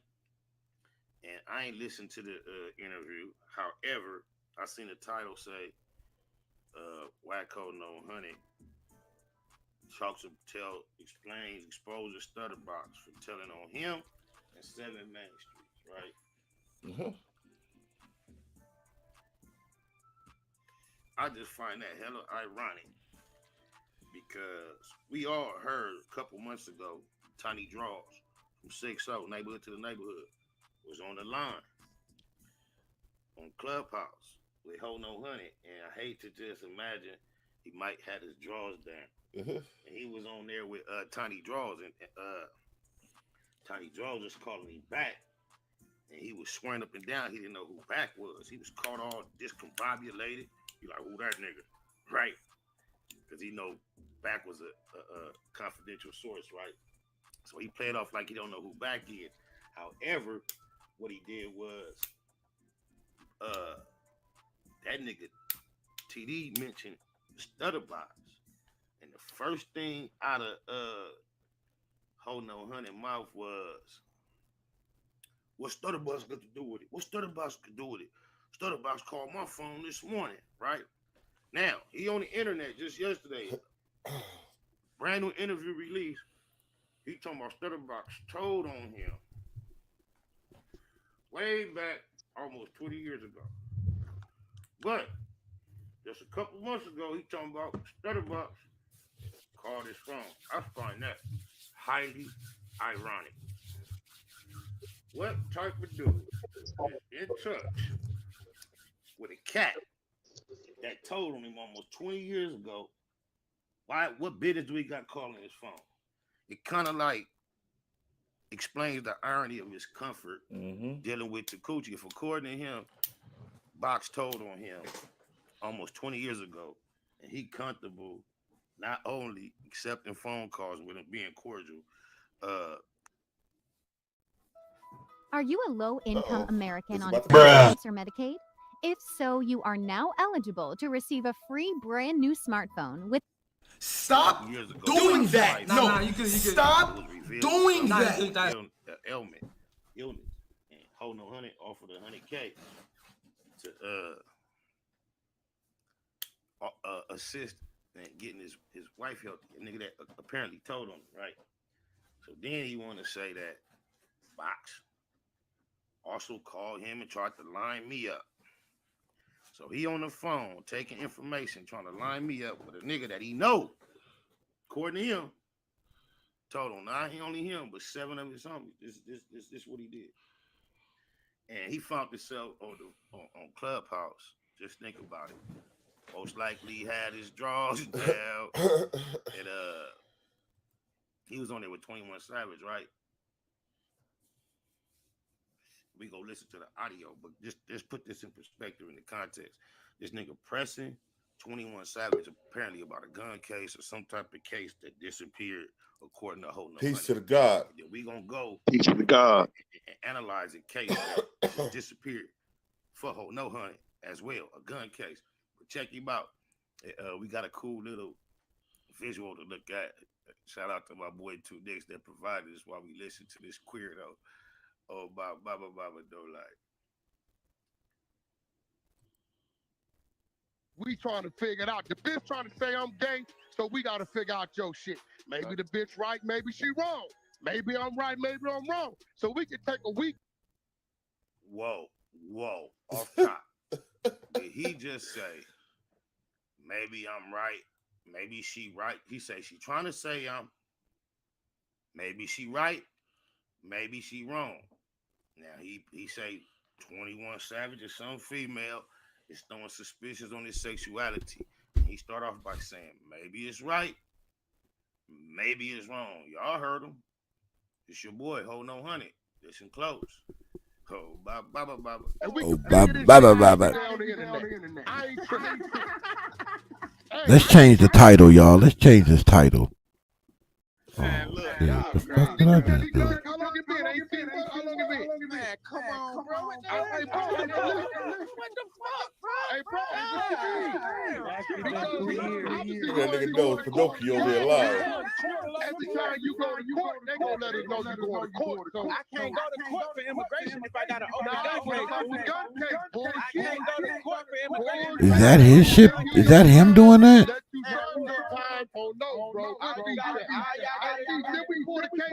Ain't no millions, bro. We got real people pulling case up, bro. Hold on, y'all. Start to line me up. Yeah, that is him. 2005, and before the presentment of that shit horrible. The county and state aforesaid did then and there having been convicted oh my of the God, felony bro. offense of assault on the 12th day of May 1994. Let's do a little math. I guess this is the case he always talk about, that he went to the period. He was so, let's see, 1977 and 94. So what's that? 17 years. So 12th day of May. Let's see, 12th day of May in 1994. Right, bam. So he was born in April of 77. So yeah, that'd be 17 years old. He always try to holler at 16. So it must not have been too crucial if they didn't charge him as an adult, because that was the practice back then. Wow. So he always say he went to prison as a minor, so he went to prison PC'd up. You just learn so much when you run your mouth so much. Hold on, honey. But okay, assault with a firearm on the 12th day of May, 1994, in case number 190014 in Superior Court of Los Angeles County, California, and in case on the docket of said court and entitled The State of California versus Jones Cash McElroy, intentionally or knowingly possesses a firearm before the 5th anniversary of the defendant's release from supervision under parole following conviction said felony against the peace and dignity of the state. So you hear what they say, Texas. He has this charge from back in the day, and here he is, McElroy, in the aforementioned state of Texas, is now intentionally or knowingly possessing a firearm while he's on supervision and under parole following a conviction of the felony that he already was convicted for. All right, he never had a crime partner, right? These are gun charges. He possessed a firearm. They disappeared. Let's see who else was charged on the same day with the same charges at the same time, since he never had a crime partner. What's going on here? How did these gun charges disappear? Okay, it was 2005. This is what happened, y'all. All these charges surprisingly disappeared once he decided to agree to cooperate on the wiretap with the main streets. Pay attention. Don't sleep. Don't slip. On Crib, let's notice at the top of the page is the same information. The only thing different is the name and the birthday. Robert Lee Jones, February 2nd, 1970. Offense date 4/16/05. Now they talk about his past record and it talks about possession of cocaine base. But let's get here to the bottom. This is the same thing it said about his brother. In a case on the docket said Robert Lee Jones intentionally or knowingly possesses a firearm after the 5th anniversary of the defendant's release from supervision under parole following conviction of said felony at a location other than the premises that the defendant lived, to wit, a motor vehicle on I-40, Wheeler County, Texas. So, Wack Ho No Hunted, Cash McElroy Jones, and his brother Robert Lee Jones were caught in Texas with 2 guns. Wack Ho No Hunted was an adult. He has already told us and sworn that he has never been convicted of a felony as an adult. These cases have never been adjudicated. How did they disappear? While you sweating 21 Savage about his case disappearing, how did your case disappear? Ho No Hunted, and we thought you never had good question. A co-defendant. You know what I find also ironic? A Cody. Like, man, shit just be popping up in my DM. People just be sending me shit. Salute the Spider Load. I got so much paperwork popping up on my DM on Cuz that I ain't even been able to go through it all. I guess we're gonna go through some. Active Chucks is in the building. Yeah. We have on that wiretap. We are blessed with prestige, company, and greatness right now. I'm gonna need everybody to show love and support to my brother from another mother, Deuce Sims. He is in the building. Active Chucks is definitely in the building. Let's put some respect on that right now. Damo Kiwe Conversations, ETE, and ETD. Expose the debriefers. That's what we all do here. We a family, a fellowship. We all show each other love. So I'm going to need y'all to show my brother some love. If you have not subscribed to Active Chucks, I'm going to need you to slide on over there, subscribe, come back here, like and subscribe, and share this live. CS2BACK. Is he an informant or is he just a snitch? Let's get to it.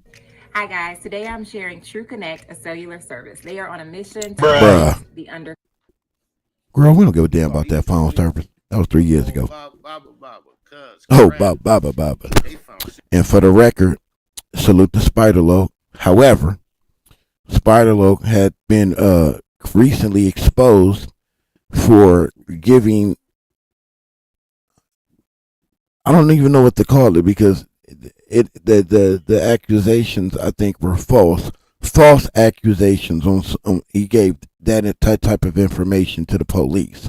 He gave it to Reggie Roan Jr.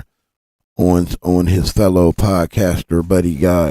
I don't know what to call it. Oh, they are actually from the same neighborhood or something like that, right? So he gave up information that could have got him some real time, and he gave it to the police. Once the police, always the police. That's just the bottom line. But salute the Spider-Man, but he did do that. So let's just make sure we put it out there. 6 guns in his house. I think his wife took them. But she couldn't have took these ones him and his brother was charged with.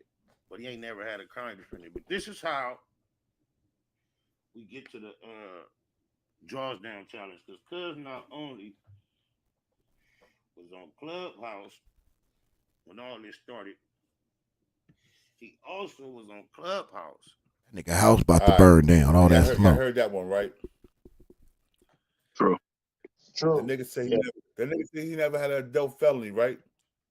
That paper say otherwise. But check this one out, right? This is the guy, one of the guys that he ratted on with the paperwork. Hold up. Wack 100 paperwork revealed by OG. You think so, Ronald? You think so? There we go. Oh, there go my guy. There go Deuce Sims, the Don in the building. Drop a bomb. Nigga, put some respect on that. It's Deuce Sims, the Don. He in the building. Show some motherfucking respect. Let's get it.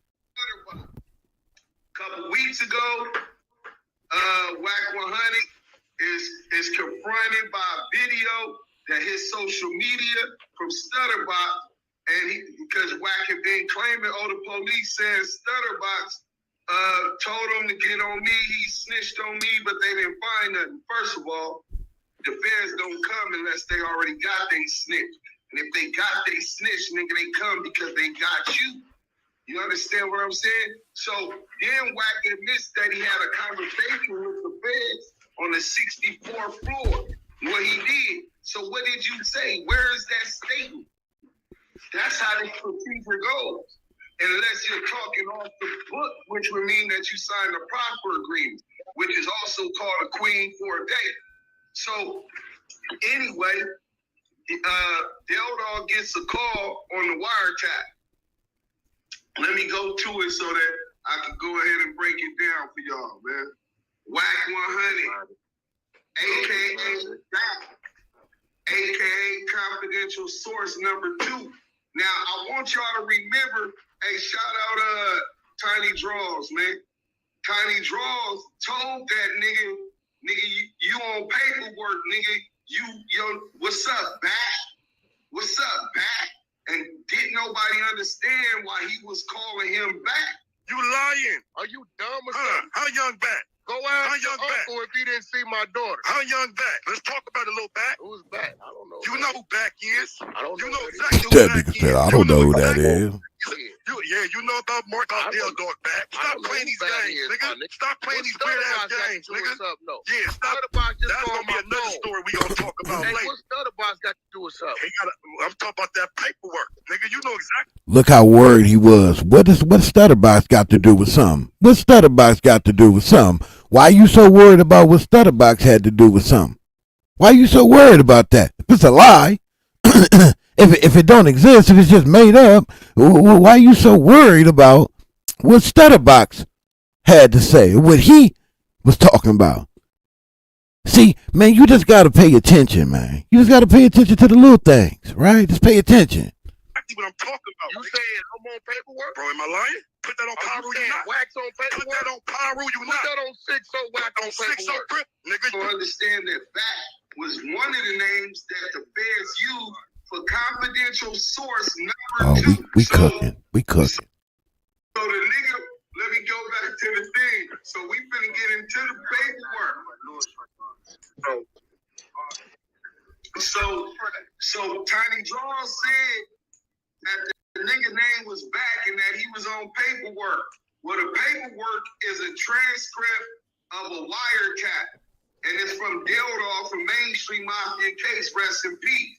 So we goes to the first page, and it has the session 18202. This is the wiretap, date and time 8/5/2008 through 9/22/38 to 9/29/39, 7 hours per minute, or 7 minutes, 1 second. Dale tells, this is the feds breakdown. Dale tells Stevens that your boy Box, referring to StuttreBACK, we can all agree to that, right? Went sour. BACK wants Dale's phone number. BACK needs to talk to Dale. It's important. BACK Wack, right? But it also says CS2BACK. CS2, for those who don't understand law, is code word for confidential source number 2. So you get into it. Dale talks about Box incident and BACK wanting to talk to Dale. Wack wanted to talk to Dale dog. Mafia talk and someone talking too much. Box with a question mark. Sound like BACK, which is Wack, has info on StuttreBACK and talking about phone lines being compromised. So Wack is wanting to talk to Dale dog, so he goes through the Mafia's talk, who we gonna use as Mafia talk for this, not to involve nobody else, right? He tell Mafia talk, look, I need to talk to Dale dog. That nigga StuttreBACK went bad. Well, Wack knows StuttreBACK because that's his neighbor. In fact, that's how Wack even know Dale dog. So the only way you would know that the wires is tapped, and the only way that you would know that StuttreBACK had went bad, nigga, is if you done went and talked to them people. Facts. Admitted that he did go talk to them people on the 64th floor. So the nigga met with the police for no reason at all, told the police transporting keys of cocaine for Suge Knight from Tijuana, Mexico, up to Seattle, Washington. They spent down there $400,000 tracking devices, following me around for 6-7 months, wiretaps, all kind of shit. Raided my motherfucking crib, didn't find nothing. Cut my wife up, searching, going. Fuck the game. 2 messages on Mark's phone. Mark is involved on the gang business and operations. Dude, BACK is calling on another line to Mark. So it says, hit me about 3 times. You want me to give you a number, so I'm calling to clear with you. First, before. So Dale dog was like, I'm cool on that, brother. Right? Nigga, he don't even want Wack to know his number. He on here talking like he just super cool with Dale, nigga. That nigga Dale seen the snake in that bitch ass snake. So the nigga Mafia, he come back and say, oh, okay, you don't want? All right, so you don't want to do no hollering, all right. He said, what's up with you though, man? Dale don't change the subject. So the dude Mafia style say, we'll talk, man, you know, I just need to know, man, you when I talk to BACK, which is Wack 100, I'm just gonna tell that nigga, man, oh man, well, you know, homie, you been on the phone with dude, and you know, like basically you been on the phone with StuttreBACK, and you know, like, you know what? I'm saying you right, man. No telling what lies he told a nigga on the phone. You know what I'm saying? So They already own Stutterbox and Wack 100. And then also this Dog. And then thought when you call the dude, you make the dude talk about certain stuff on the horn, You know that's what they got going on. He talking about Stutterbox and Wack 100 got that going on. I ain't got no time for this dude. So then Mafia style say, that's good information. See, now I know how to, like I said, I ain't helping the Wack boy in a minute. You know what I'm saying? He called me out of the blue yesterday. Not yesterday, last night. Left me 2 messages. And this morning.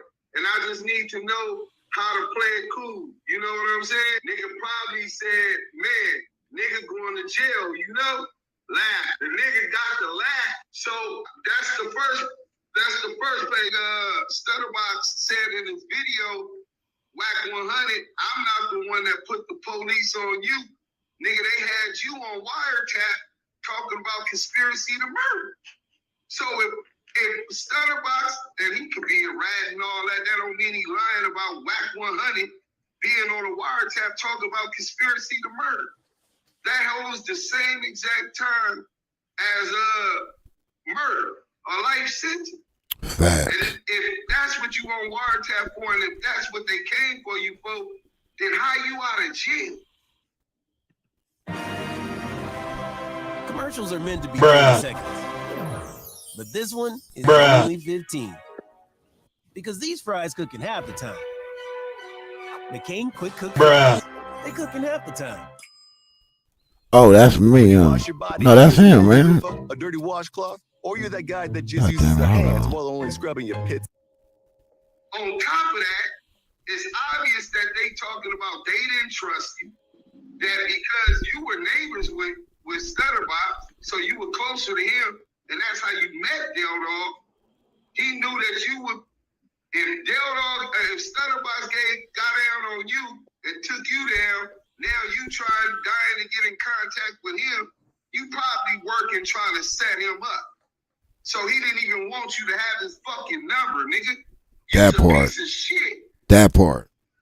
So hold on, we ain't finished. We got some more shit that's gonna talk about BACK or confidential source number 2, aka Wack 100. Go to the next page with other leaders of the Lawrence Gang organization. CS2 is able to provide limited information regarding violent assaults committed by the mainstream mafia crip, including shootings, burglaries, and murders. Confidential source 2 is unwilling to testify in court against members of mainstream mafia crip because confidential source 2 is fearful of retaliation against confidential source 2 and or confidential source 2's family. He worried about his family. The link is up top. Ping up. Nigga back. That's not me snoring, by the way. That nigga wasn't capping, and he knew he could stand on that. Wack 100 is confidential source number 2. So hold on, let me get back to it, because they say that he provided reliable information previously. You know, so listen, the nigga say confidential source number 2 has provided reliable historical information concerning the mainstream mafia organization. However, confidential source 2 is only aware of certain aspects regarding the organization's criminal activity and narcotic distribution network. So he only know a little bit about how they move and work. Confidential source 2 has no knowledge or information regarding the methods in which narcotics are being transported to the Los Angeles area and distributed to mainstream mafia crip gang members. Because Dog wasn't fucking with your rat ass, nigga. He didn't trust. Additionally, confidential source 2 is unable to provide information regarding narcotic customers, flows of narcotic proceeds, and methods that they are using to line. Is these niggas in the background fighting? The fuck going on with that? But yeah, Donald, he not only did he did that intentional. He made him hot for sure. He did that intentional. The whole RICO, man, the whole indictment orchestrated by CS2BACK, who I still think is CW1. Hit that like button like you like something. Let's go. Confidential source 2 is only able to identify a limited. Hey Deuce, have you figured out who CW1 is yet? Have you figured it out? Because I'm telling you, I think CW1 is CS2BACK. He got a shooting for shooting into an inhabited dwelling. He has that on his record. Smoked Out TV played an audio the other day where somebody even mentioned that. I think Wack just played with the dates and times when he say he's a reliable source. So the shit that we need, like the smoking gun shit, that's under seal. But who else would be CW1 in the RICO? But even if he isn't that, we all should know by now, he orchestrated the fucking Big U indictment. You should know that by now.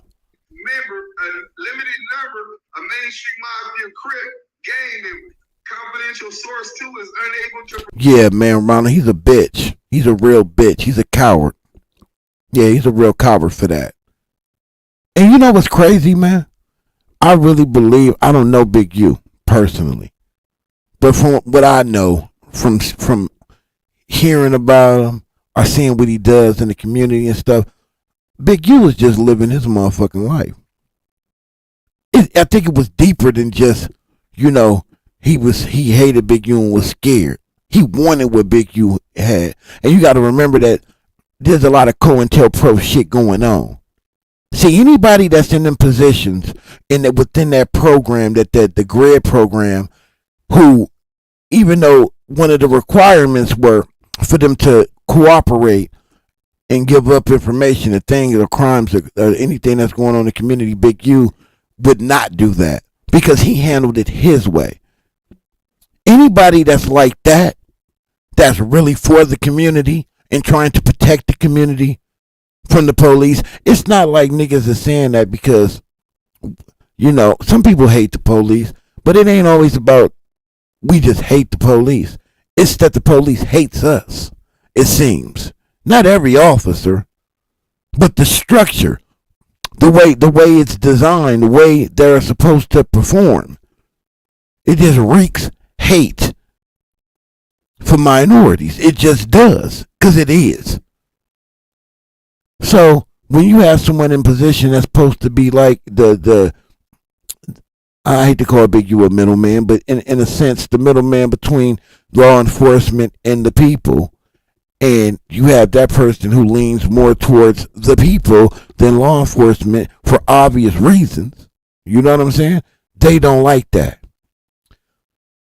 So Wack had his personal vendetta, but he also, I believe, had his marching orders. Also, because if you notice, they going at anybody who still stands in between them and the streets directly. They want those pieces out the way. That's what I believe. Provide specific information regarding the organization's extortion activities. Methods of monitoring. I hope he let you know, bro, because that's been killing me. Now, Wack do say that he got niggas in his back pocket, though, right? And the police ain't him this bitch ass up, though, right? I'm just saying. They know what I do. That's what Wack, they know what I do. Confidential source 2 is unable to provide any information regarding mainstream mafia crip association because he ain't from Main Street. He only was dealing with the nigga Stutterbot. So this nigga Wack 100 been on paperwork. Look, real quick, to the new people that's in the chat, man, salute to y'all that's on this live. When all that was said, and that's Due Sims right there, salute to Due Sims, single-handedly brought this to the table and exposed it, blew it wide open. And like he said, even back then, people did not believe him, right? They didn't want to believe him. But I'm going to play something else that proves, without a shadow of a doubt, not only that Wack is CS2BACK, that he's an informant and he's being protected. That he's being protected by the police. Now y'all all should know Wack has denied that he is CS2BACK. He has denied it. And you just heard from Deuce Sims what allegedly CS2BACK did in that paperwork. What was his role? Right?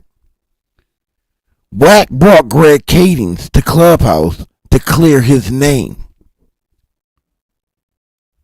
Now check this shit out. Let me make sure I'm on the right one. Check this shit out. Wrong one. Without a shadow of a doubt, this should once and for all put him being CS2BACK to rest. Now, once it's proved in this video that I'm about to play, I'm not even going to play the whole video. Right?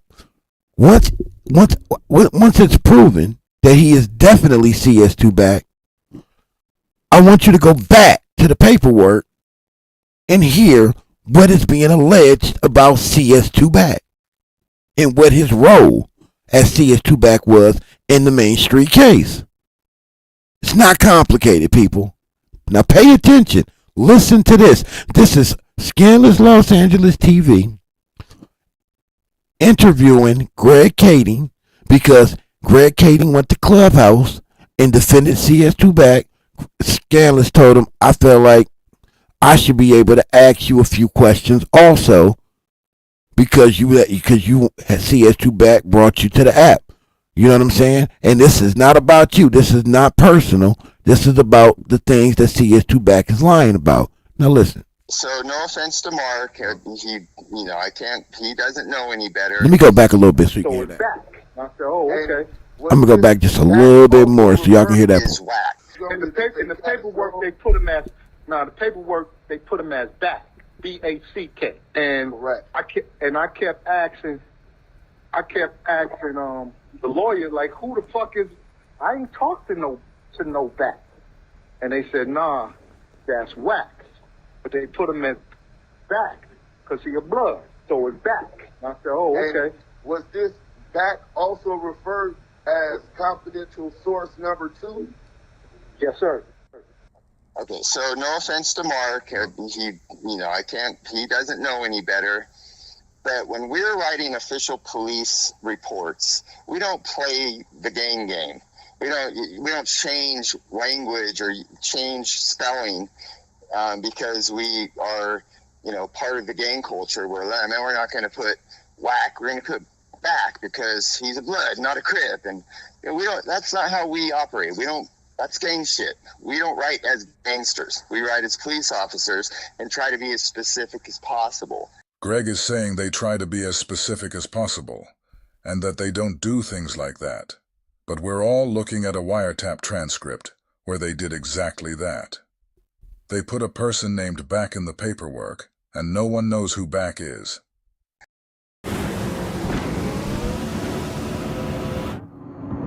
Bruh. We don't change things in order to. So if Mark Stevens is thinking that, oh man, the cops just put this in there this way because he's a blood and not a crip, it's not how it works. I hear you, Greg. But even without them doing that, the conversation with Mark Stevens and Del Dog did actually take place. And Mark Stevens is saying the person who called him looking for Del Dog's phone number was Wack. Mark said he doesn't know anyone named Back. So why would they put some fake person that Mark has never ever talked to in the transcripts? No, I get that. See, we are totally in agreement. The conversation is Wack, obviously. The conversation that Mark Stevens is talking about is Wack. It's Wack. In the paperwork, they didn't put Wack, they put Back. And they did it. Who cares what the reason was? Whether if they did it because he was a blood, whether if they did it because they wanted to throw the people off, it doesn't matter. You did it. It should have been Wack, right? But listen more. Listen further. Is Wack, obviously, but this explanation of Wack being Back, that doesn't. There's nothing to substantiate that other than Now I'm gonna pause right here because I want to make sure you guys didn't miss what just happened. I told Greg that Mark Stevens said he doesn't know anyone named Back. So I asked Greg why would they put somebody in the paperwork that Mark Stevens doesn't know and has never ever spoken to in his life. I'm gonna play it again so you can hear how he evades my question. I hear you, Greg, but even without them doing that, the conversation with Mark Stevens and Dog did actually take place. And Mark Stevens is saying the person who called him looking for Dog's phone number was Wack. Mark said he doesn't know anyone named Back. So why would they put some fake person that Mark has never ever talked to in the transcripts? No, I get that. See, we are totally in agreement. The conversation is Wack, obviously. The conversation is Wack, obviously. But this explanation of Wack being Back, that doesn't, there's nothing to substantiate that other than a misunderstanding of how the police write reports or a misunderstanding of a lawyer. Because I'm telling you, and I don't know how much more I can emphasize this, Cash Jones was not an informant on the Main Street case. I'm with you on that. No shit. But you're no shit, Sherlock. Nobody's saying that. But let's finish. Agreeing that in the transcripts we have, it's Wack that Mark and Dell are talking about in the conversation they're having, right? Yes. And I think Wack admits that. And I think Wack admits that. But he is that this. Hold the fuck up, hold up, man. Hold up. I don't think niggas just heard that, man. Bring that shit on back, man. Bring that shit back, man. Drop that shit. Yes. And I think Wack admits that. And I think Wack admits that. Hold the fuck up, hold up, man. Hold up. I don't think niggas just heard that, man. Bring that shit on back, man. Bring that shit back, man. Drop that shit. But you're agreeing that in the transcripts we have, it's Wack that Mark and Dell are talking about in the conversation they're having, right? Yes. And I think Wack admits that. And I think Wack admits that. But he is that this whole. And I think Wack admits that. But that's where the problem lies. Because he did not admit that right off the bat. No pun intended. He did not. Instead, he denied it. He said we heard him when he was talking to Tiny Draws. What back? What is the CS2BACK you're talking about? Huh? What are you talking about? Tiny Draws? What? What? And then when he brought Greg Cadence to the app, the way he was telling him, man, the paperwork has this name, C2BACK, or as if he doesn't know who the fuck CS2BACK is. But you just heard. Let's do that one more time. Run it back. Yes. And I think Wack admits that. And I think Wack admits that. So do you think or do you know, Greg? Because if you knew, you would know that he didn't. And you knew that because he brought you to the app before Scandalous did this interview with you. And you heard that nigga act like he didn't understand or couldn't read what the name was. He didn't, it's this CS something back to back. Whatever that nigga said, he act like he didn't even know how to pronounce it. But you're saying, I think he admits that. But that's neither here or there. If he admits that, then he is indeed CS2 motherfucking back. Like I said before, this video right here, Scandalous, you need to re-put this one out, bro. You need to re-put this one out ASAP. Deuce, tell Scandalous to re-put this one out, bro. This one solved it all in a nutshell for me. This one right here is case closed. It can't get no more closed than this. Let's finish. But this whole thing with Back, it would have just been CS2, typically just left alone, CS2, because the investigators all know who CS2 is. But in a wiretap, aren't they supposed to type exactly what they hear the person say? But that's not what you're reading. You're not reading Pardon me, I'm getting a little flustered. So the conversation. He's getting a little flustered. Scandalous had him on the ropes. Is there? You can see the conversation, right? Right.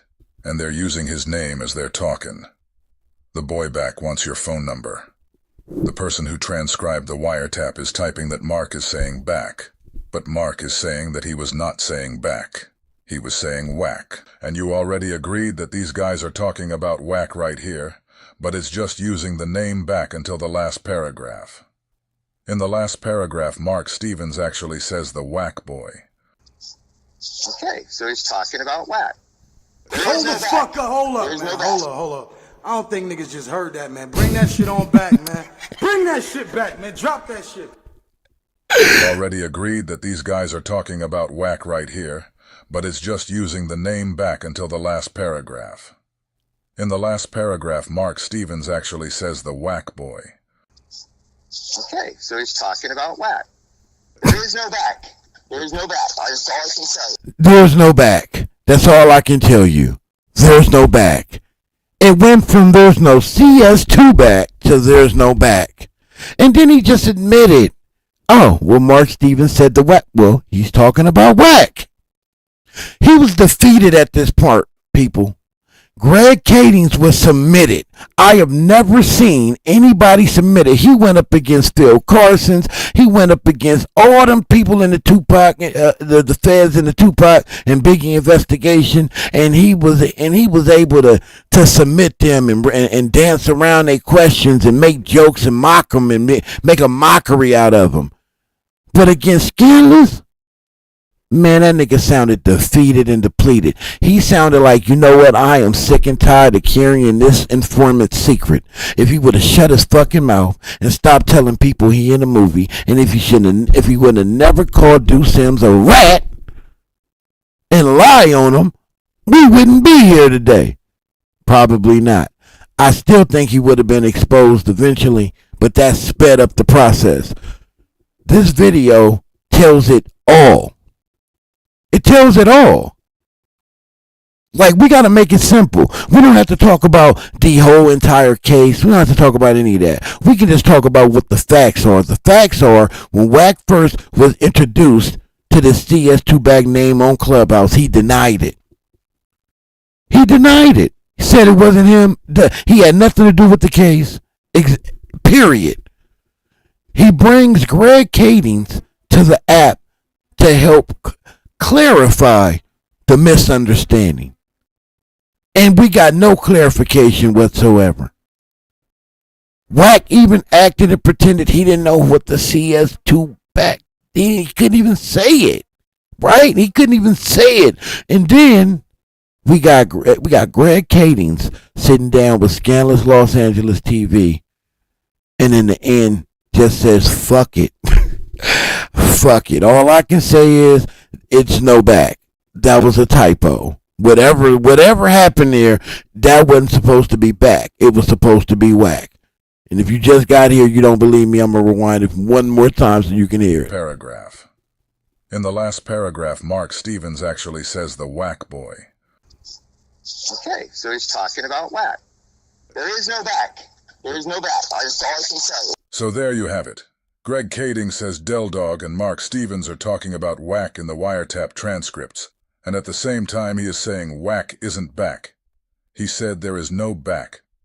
When I asked him why would they put the name of some fake person in the paperwork, who Mark Stevens didn't know, he didn't answer me. Hey, somebody hit Compton Rick Rock up and tell him that he should remix that Ain't No Bumpton joint. Tell him to name the remix Ain't No Back. Because Greg Kading said there's no back. If Greg is saying there is no back, but the conversation being had in the wiretap is about whack, then this shouldn't read CS2BACK. It should actually say CS2WACK. Let me know your thoughts in the comments.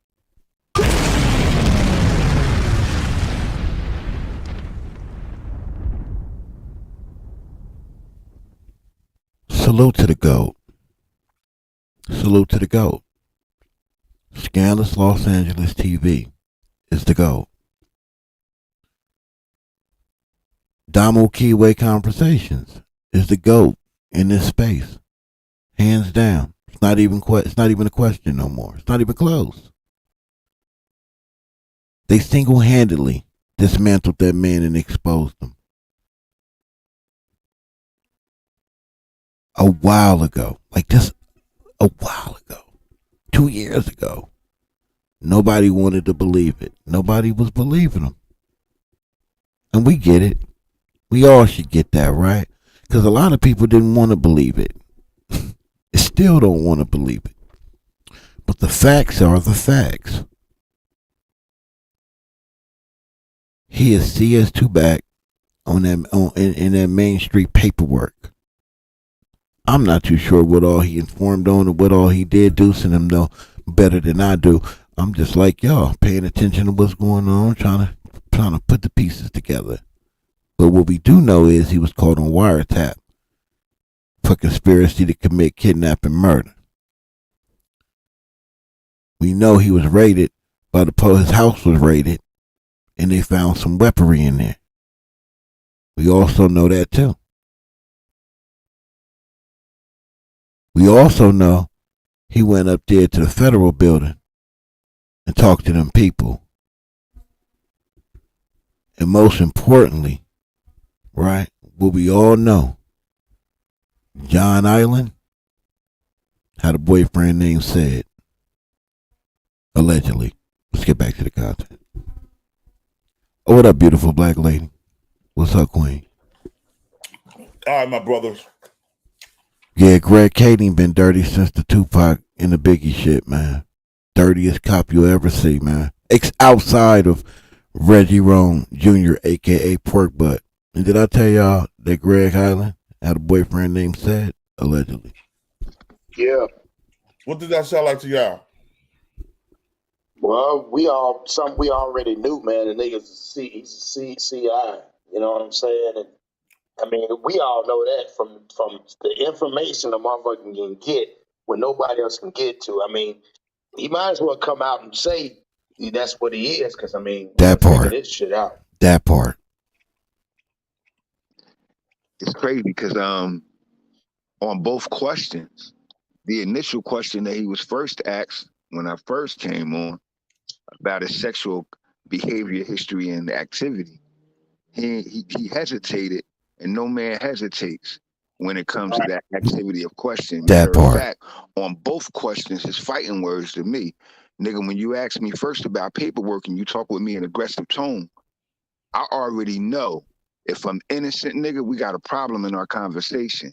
Yep. If I have any activity of guilt, I'm hesitant and I'm subservient in my reaction and response. When that man called him a nigga and aggressed him verbally in his tone, an authoritative tone, we all from the street. And if any of us haven't had any rank in the street like I did, nigga, you ain't talking to me like that. I'm a fucking general. I don't give a fuck if I'm active or inactive in the street. That part. Salute to Ja Muhammad, man. You cooking, sir. You cooking, sir. That's why I don't let wrestle with niggas on this app, man. Cause they can say whatever. They get away with murder on this app. Boy, niggas get away with murder on this app. Or on social media, period. Running their motherfucking mouth. So I ain't about to let a nigga get me up out my body that I know I ain't gonna be able to do nothing to. Cause he ain't gonna be here. He'll never make himself readily available.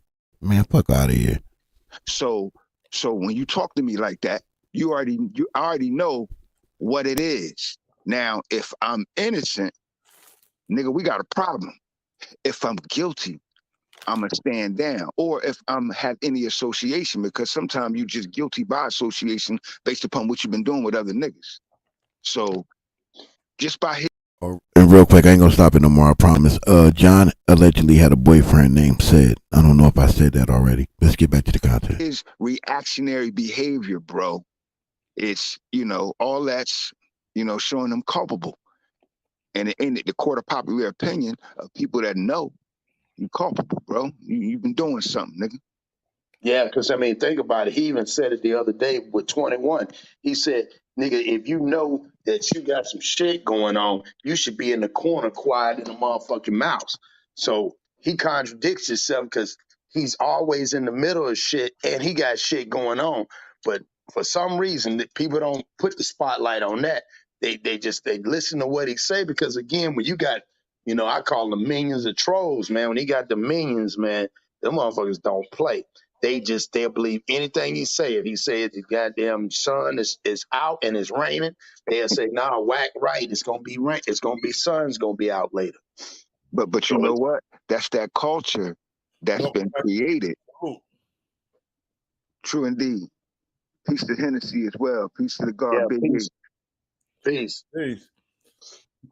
But that's that culture that's been created, bro. That's that passive mindset of allowing a man to put you up under a spell like you a female and lead you into it and lead you into bullshit.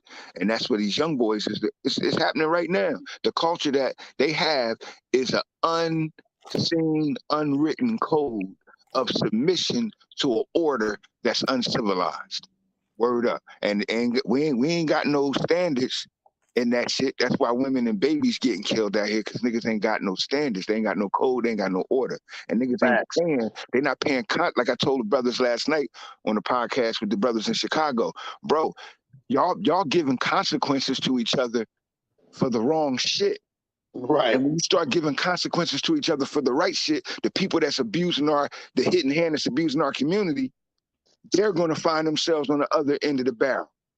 And our soldiers, our police, is the Bloods and Crips, man. Niggas just gotta have dignity, standards, and codes, and stop being on this bullshit that's destructive. Wack is only exciting and leading the youth, man, into a fucked up position. And it's bad because he's teaching them that, hey, bitch, I could snitch on you. I could set you up. I could do bad shit to you and yours and still come around you. In my world, you can't come around here no more, bro. On the real, you snitch on the wrong person in the hood, your grandma might get hit by a car. And that's the way we grew up. So I don't know what they doing now, especially when you got niggas talking like this. Now, that's another man telling that man, look, bro, I know, I got paperwork, I done seen it, and I done talked to other people that done suffered from the same activity that you done did to me. So when you see that information and the niggas saying that and you ain't saying nothing back with an authority, bro, you guilty, bro. Yo, check this out, bro. Yo, check this out, guy. Now listen to this one right here. Listen to this real quick. I want y'all to hear this too, yo. This guy, I hate a liar. I hate a liar more than I hate a thief. They the same. Saying, yeah, I hate them. I hate both of them motherfuckers. And turn your notification. About a court case that he was involved in and he didn't do no wrong. If you argue, bro, get a nigga to work. Give them to work and tell them where they can go get it, just in case they think slavery. You know what I'm saying? Like, anybody ask me for my paperwork, I will never be offended, get upset. You obligated to that. Let me ask you a question though. If you was a CI, right? Ain't it the way you'd be protected though? So you could show your regular little paperwork, right? I don't know. I don't know how CIs no, you know work. how I've always been the target. But you so you saying I'm a CI in this? No, I was just asking the question. It's a question. But you see, you broke down 21 Savage federal shit like it was nothing, but you don't know your shit. He part of the. What you mean? I don't know my shit. I'm saying you say you don't know how federal shit go. Now all of a sudden, What you said I don't know how federal shit go. Who said that? I said confidential informant. That's a part of federal shit, right? But no, he's part of the U program. No, what I'm saying are is, you familiar with that? I'm asking you about the CI. Bro, are you familiar with the U program? I'm asking you a question. Yes, I heard. I'm slightly familiar with it, but no, slightly. If not, hey, you can't go look up the U program. Hey, check it out, Wack. You can't spin me like you spin them kids. We talking about keep it on one what? subject. Hey, yo, post it. One mic. If you go look up the U program, post it. The U program states you have to cooperate. That's how you kill these little kids. You talking about hella other shit in circles. Talking about what? I'm telling you, he's part of the U program. Okay, brother. I'm not gonna argue with you. Look, let me slow it down. 21 Savage. Slow, brother. 21 Savage is participating in the U program. Is something that ICE offers you. That's factual, right? Okay, so I don't know what's spinning.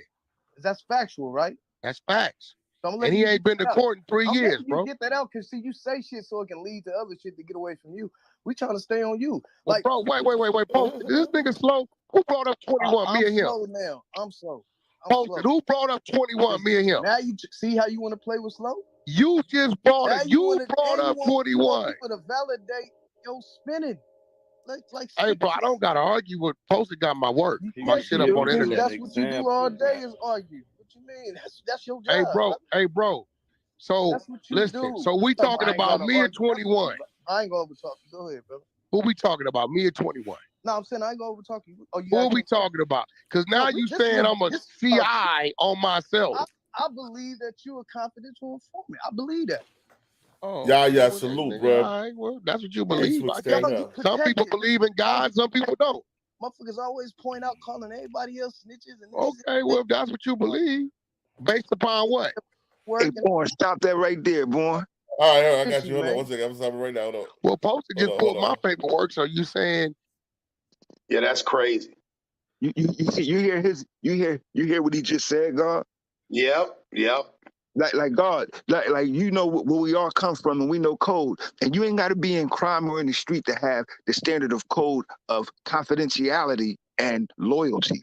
And that man just spoke frivolously about the code of loyalty and confidentiality. In the street, you don't tell nothing. And when a man just insinuate that you a snitch, bro, it's funny because for a moment, my tone of voice is acting like a nigga said it to me. Yeah, right. You feel me? And it's like just talking about it, where we come from, bro. You know, I went to prison, bro, based upon a man that was in the car. You feel me? He's in the car. He told on me in front of my face. Sent me to prison when the man that the shit got done to, he couldn't identify me. But the nigga that was in the car with me sat and told on me. Now, when they showed me the paperwork, I didn't see his name initially. They just showed me that they had, oh, well, you got to prove to me. And bitch, I went to trial. So this motherfucker, he don't even act as if he's ever been in a situation where a nigga done, challenged him on it. And what's deep is that, how the fuck you let a motherfucker tell you to your face, bro? This man is telling you to your face. And I don't care if we on the internet or not. We older, and I'm saying it to your face because we talking. But, bro, a man telling you to your face that he calling you a CI, and you don't call him on the incident, the time, the paperwork, the charge, and none of that shit, the witnesses. You don't call him on nothing. You just let this nigga talk and then say, oh, well, a lot of people don't believe in God, and then some people do. Nah, nigga. That's a problem, bro. And you need to be addressed. And grown men need the addressing, bro, because you're talking with too much authority and influence to the youth, man. And I was reading the comments as they were talking, the comments of the youth was siding with Wack. See, look, what my man right here doing, he cooking, by the way. I stand by everything that he's saying right now. In this audio, because see, that's the thing, this shit just not content. I know we doing content and it becomes content in this space, but it's not just about the content. Niggas should not even be doing business with this dude in our circle, in our community. He needs to be what is it called? Exiled. His ass needs to be exiled because he is not doing anything to better our community. His job, his marching orders are to destroy our community from within, and he has been very successful for many years. So when we doing this audio, we doing these videos, the people need to hear this shit and understand what the fuck is really going on. He is COINTELPRO at his finest and been that for years. His job is to tear down our community. That's his job, to send our people to jail. He's not on our side. He sounds like us. He walks and talks like us. He's even in the circles that we are in. But he is not of us, period. Not only do he need to be addressed, he needs to be exiled. Period. Now, and I'm like, that's crazy, man. That shit it's irritable because I'm like, nigga, I ain't even supposed to be in that world mentally. But just knowing a grown-ass man out there influencing the youth to bring a whole nother generation of that bullshit. And nigga, you got to be removed from influence, bro. Word up, sit down, nigga, sit down. That's what Everyone should be telling him right now, bro, sit the fuck down, nigga. And I'm talking about grown men, because he know not to talk to grown men. Because he deflect when you deal with them kids. But you know not to talk to grown men like that, bro. Like the brother told him, nigga, stop playing, bro. Stop playing with us, because you're playing with our lives, and our children are going out here doing the same thing. That the next nigga that's up under you will go out and be influenced to do the same thing you doing to the same people in his community. And men that may have beat the system with an activity of business in the street, now they gonna fall because of niggas like you. Niggas you introduce into the community. Yeah, I think it's crazy. Go ahead. No, I'm gonna say what I think is crazy is the fact that how nonchalantly he just said. He said, "Yeah, I really and dude," and it was so straightforward and powerful. It was no emotion behind it. It was just like he said, "I just truly think that you'll CI." And he said, "Oh, okay, if that's the way you think." Now, wait a minute. Now, I thought the whole thing was niggas are rats. So now you're saying, well, some people believe in God, some people don't. Nigga, what the fuck does that got to do with it? Like the man said, you spinning this shit again. You keep on spinning it. You called out 21. A nigga bring up your paperwork, and then he always used somebody else for the verification. He said, I gave such and such the paperwork to put up. So how the fuck did that person know that, or he don't work for you? How do we know that? You keep using one person. Why is you putting it up for one person to have? Like, I don't get that. But the funny shit was, we was watching Spider Loc, we was talking about it. Spider Loc was reading all the paperwork that he got caught with the guns in Dallas, Texas, right? Right. Him and his brother. He said he never called a Adele case. Well, he could have got away with that, because just like when I got charged, I got arrested on my 18th born day. You feel me? At 1 o'clock in the morning. So when they caught me in New York, they got what they call a youthful offender status. Right. So you gonna take the charge, you're gonna get the felony, but it's sealed by the courts, so people can't see it unless you. But 2005. Unless you go to court again, right? So he was supposedly like 17 or 18 when that happened. No, he was 17 or 18 when he caught the shooting charge. He was 17 when he caught the shooting charge, and he went to youth. He went to juvenile. He went to the youth house. Right. Then in 2005, he caught the gun case. He's talking about. Yeah, that's an adult felony. That's an adult felony. Yeah. Yeah. So you get caught with the gun as a felon, as an adult. That's a charge, unless you make the deal that this nigga made. Like, we ain't got to speculate, man. It's grown men, bro. That's why I was about to ask you. We all did time. Am I correct, bro? Yes. If we all did time, we already know the nature of a rat. Like, we already know the nature of a man that can't be trusted. And we know rats not even allowed on certain tiers, especially our tiers, nigga. You come around here, we find out you're a rat, we automatically don't trust you. It's just like you sneaking amongst us as a homosexual on the tier. If we don't know who you is, nigga, we got a problem with you when you show yourself. So when you're a rat, you're not allowed around us. Don't sit in our circles, nigga, because technically you police when you inside. But out in the street, you the same thing. So you just, like Hov said, nigga, you just a rat without the ball, even when you out here. Yeah, see, that's the crazy part I'm not understanding. If he is affiliated with the Bloods, ain't nobody said nothing, but we had Bloods check him. We done had Crips check him. We done had a lot of people from different sets check this man. And for some reason, it's almost like they check him, but they know not to go too far, because in their mind, I mean, you got to remember, in other hoods, most people know the real story. We're not in that hood. You better believe in that hood, that nigga ain't been around. Like, don't fuck with that nigga. I mean, come on, man. Like, there's no way in the hell I could be. They even said the other day on the phone, it's hard for you to be on the phone with them because they record phone calls. That's the police in itself. Yo, the Bacoma Pie rules kicked him out the whip. Right. His homeboys, niggas he grew up under, they kicked him out the whip. But still, once you do that, you fooled, right? So nobody still won't touch him, knowing that he got kicked out the whip. That's why I said somebody, they know something that we just don't know, or we just ain't privy to. Man, we know now. We done heard it. Like, we already, there's nothing he could tell me right now, bro, in my face, on the video, over the phone, whatever, nigga. Nah, bro. You compromised your motherfucking integrity, nigga. When you said what you said the way you said it, you don't respond to no man like that. I just told you the same thing he said when it came to his sexuality, bro. Yeah. Nigga, if you homosexual, if you bisexual, if you heterosexual, nigga, just say it. Be a man, bro. Be a man. Be accountable and responsible for your goddamn choices. And you made a choice, bro. If you snitched on a nigga, then say it. But you know the consequences that come with that. Why don't you remove yourself from out of the way, nigga? Because what's going to happen is this. A young boy that's going to learn, that's really learning the code, is going to encounter him or his kind. And he only going to escalate activity of violence amongst our people from bullshit that we shouldn't even be going for as men, bro. Hey, I'm gonna tell you what's going to happen to Wack 100. Because Wack 100, that nigga hiding out in New Jersey, bro, Bergen County, bro.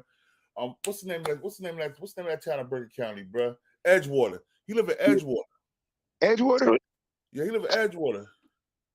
Wow. Yeah, Edgewater. That's that little suburb of like Willingboro, isn't it? Oh, Edgewater. That's up there by Bergen County, North Jersey, where all the rich people live. Well, it's like Ridgewood, Hohokus, Mohawk, all where the stars and shit live at. Yeah. Yeah, that's the rich, Bernardsville, all that. Yeah. It's where all of the money at. But it's like this. It's like this. Wack should just fade to black, bro. He should just sit down. Like we don't need that. We don't need your personality and influence in the industry. And bro, you've done what you've done. You went from an assistant, then a security guard, to goddamn finding your way into getting enough publishing rights of enough artists, bro, to get a little money. So be cool with that, man, and just go live your fucking life and stop being a disease for the black community, bro, because that's what you're doing, man. You're creating division in the hood, and you're teaching our brothers that they can be weak and then respect it like strength. Hey, let me tell you what's gonna happen to this guy though. Y'all remember The Wire, right? Yeah. Y'all remember all them niggas were trying to get Omar, but them niggas couldn't get Omar because Omar was looking out for them. You remember he went to that store, bought that pack of Newport 100s, and that little boy walked up on and blew his brains out on that counter. Yeah. Like I told you, the young boy that learns from a real G. and see the weakness. See, we know we teach that's a weakness to us. Nigga, you ain't the same. Bro, once you done laid with a man, bro, you're not the same type of dude that we are. Now cut it out.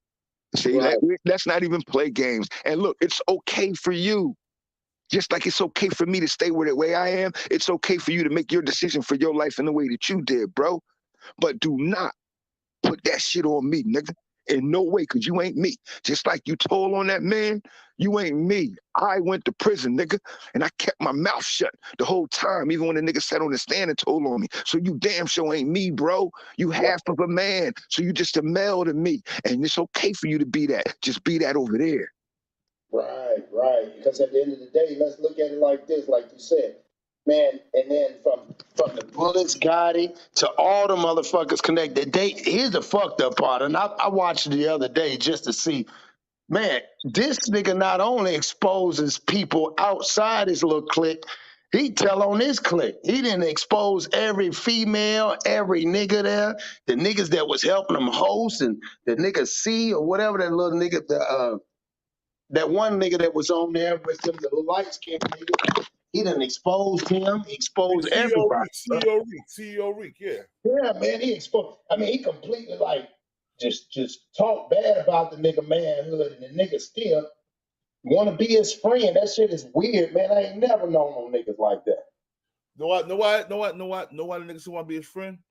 Because him and that nigga probably fucking. Could be. Or that nigga know something about that man, that man gotta remain friendly. Yep. See, sometimes some niggas your enemies, and you know that if you play the role of being their friend, then you're gonna get more out of them than they getting out of you, but you can still stay in that position. That's right. And a lot of niggas gonna play it like that in order to keep it like that because they don't want him to turn against them. And they done probably did some shit for him. Yes.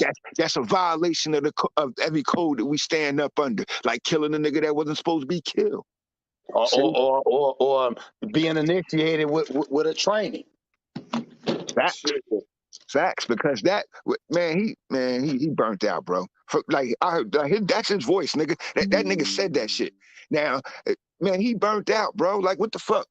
Like niggas need to address him, bro. On the real, just the men need to address him, man. Black men need to address him, bro. That don't make no fucking sense, bro. You have a high position of influence right now, man, on these young boys right now, man. A high position of influence. And they looking at him like he's the code, the standard of what it is to live out here in these streets. Yeah. But John, check this out, God. This is where the psychological fuck up is, right? These are people that's on Clubhouse. Us, as men, we have to, like you said it before, a man can't look you in your face. So when we get on here, most of the times we're on our FaceTime. You know what I'm saying? Or if we moving around doing some other shit. They're on Clubhouse. You don't know what none of these people look like. None of them. If you didn't know who these people was, you will never see their face. That's where I think psychologically they social, like their social reach is really fucked up because again, anybody can sit on the phone and talk shit. But when you face to face, man, hey, you know what I'm saying? The picture's worth 1,000 words. So a lot of them, half of them, they sitting up in their mama's house. Some of them, they just want to be something. And it's the fact, oh my God, I got access to what they consider a celebrity. When this nigga ain't a celebrity, this nigga doing more buffoon shit to become a one-hit wonder off doing dumb shit. And they just like, okay, I want to do that too. That's why they be on there arguing. They be, man, this shit is just sick to me, bro. Hey, Cross, pardon me, Lulu, Queen, you right, because initially I got flashbacks of my actual life. So that's why I got a little crazy and emotional in my delivery. Right. Nah, it's real, man. It's passionate when because again, they constantly stealing, trying to rob our manhood, man. They constantly keep doing this shit. And then we're saying, man, look, that's not what we stand for as men. And how can that person that's got all this old flaws and fucked up situation represent us? He's not a representation of us at all. Right. And that's what's disgusting. Like, she right, but in the same light, as black men, like we done been through some shit, man. And I tell our sisters all the time in the class, I said, do not never forget, before the white man got to do anything abusive to you, he had to do the worst to us. So black men go through so much shit, and to have us go through what we went through and try to make a change, then have this nigga come sit up here and act as if he's an example or an influence. And when you say people be on Clubhouse, bro, that's the mode of communication with the world now, the internet. So everything is image. And if you can be the biggest, baddest, bullyish type black man, you're fitting that stereotypical image that Hollywood has already made of the black man. And our children are attracted to it because the YouTube Clubhouse is the new TV. So naturally, we gotta, just address this man from these platforms and at the same time be a physical example so that we can stand on what we say rather than have a motherfucker running around here influence kids to do the worst of shit. For real, bro. And you got to think about this too, man. That's facts, Biggie. You got to think about this shit too. These kids are really listening to him and they following him and they laughing. They say, you right, Wack. He don't know what he's talking about. He did bring up. It don't matter who he brought up. He's trying to make a point. Right. He said, so if you could get his shit, why ain't your shit out there?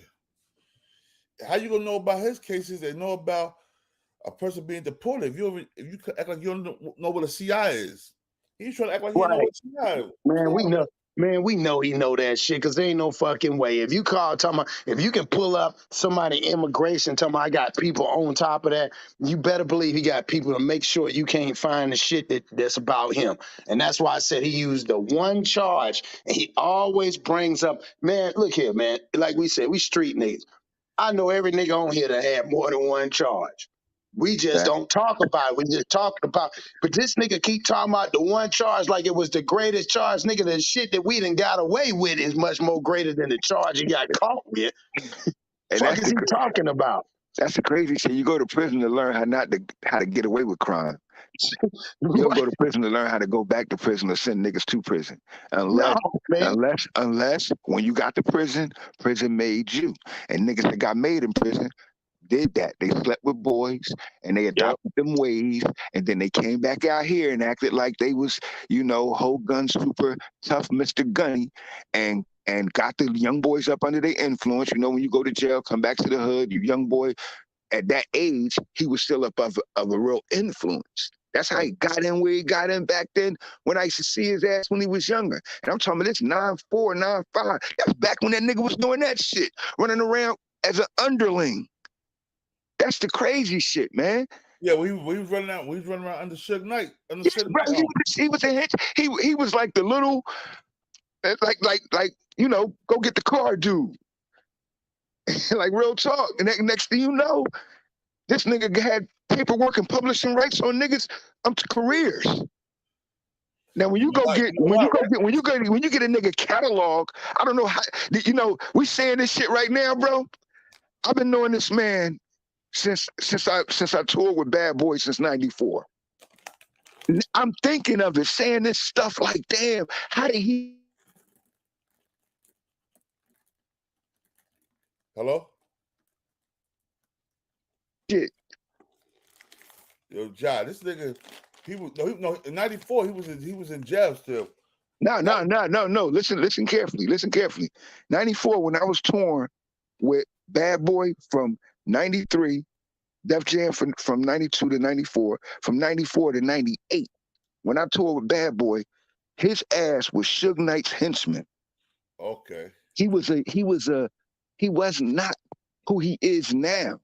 But when you listen to him now, I'm like, how did this nigga get back then get publishing rights to niggas? But he squirmed his way into doing it.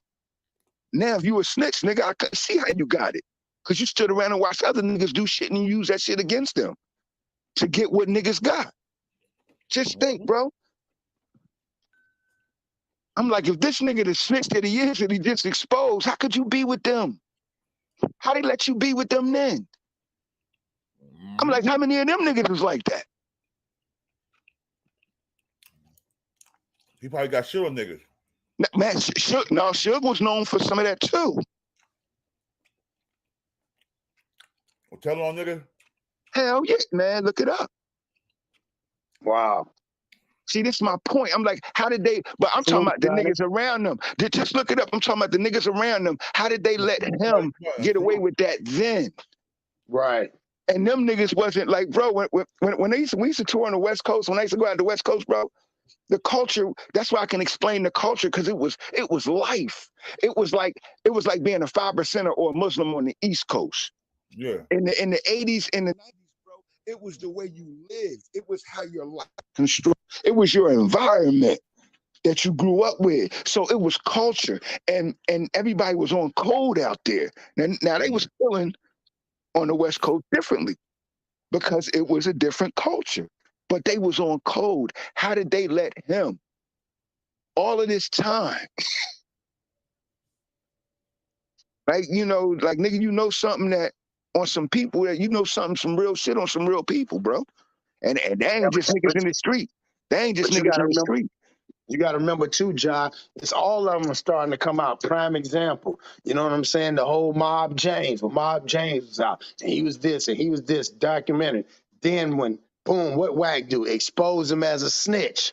They expose him as a snitch. You ain't heard shit else from Mob James. It's a lot of them niggas, man. Ain't nowhere in the hell you can go around, be shooting niggas, throwing up your set, talking about you the big homie, and the police not fuck with you. It's like a dope boy. That's what I'm saying. The difference is the dope boy has something. What does a gang? You know what I'm saying? What does a nigga that's banging? What does he got to lose? His job is just to get rid of niggas. That's what I'm saying. So you're you're a bigger threat than anything. So these niggas are more liable to tell on other niggas. That's why I said it's so fucked up. And for anybody to think that a nigga's a certified G and then put in work and killed a bunch of niggas and they ain't never got caught or told on. Somebody ain't told on him. Man, they tripping, man. They tripping. I would never. You can't ride with a crash dummy. Man, Wack was a young boy as an underling, and back then, bro. Now he got niggas catalogs, bro, and ain't nobody looking at that shit. Listen to him talk like that, bro.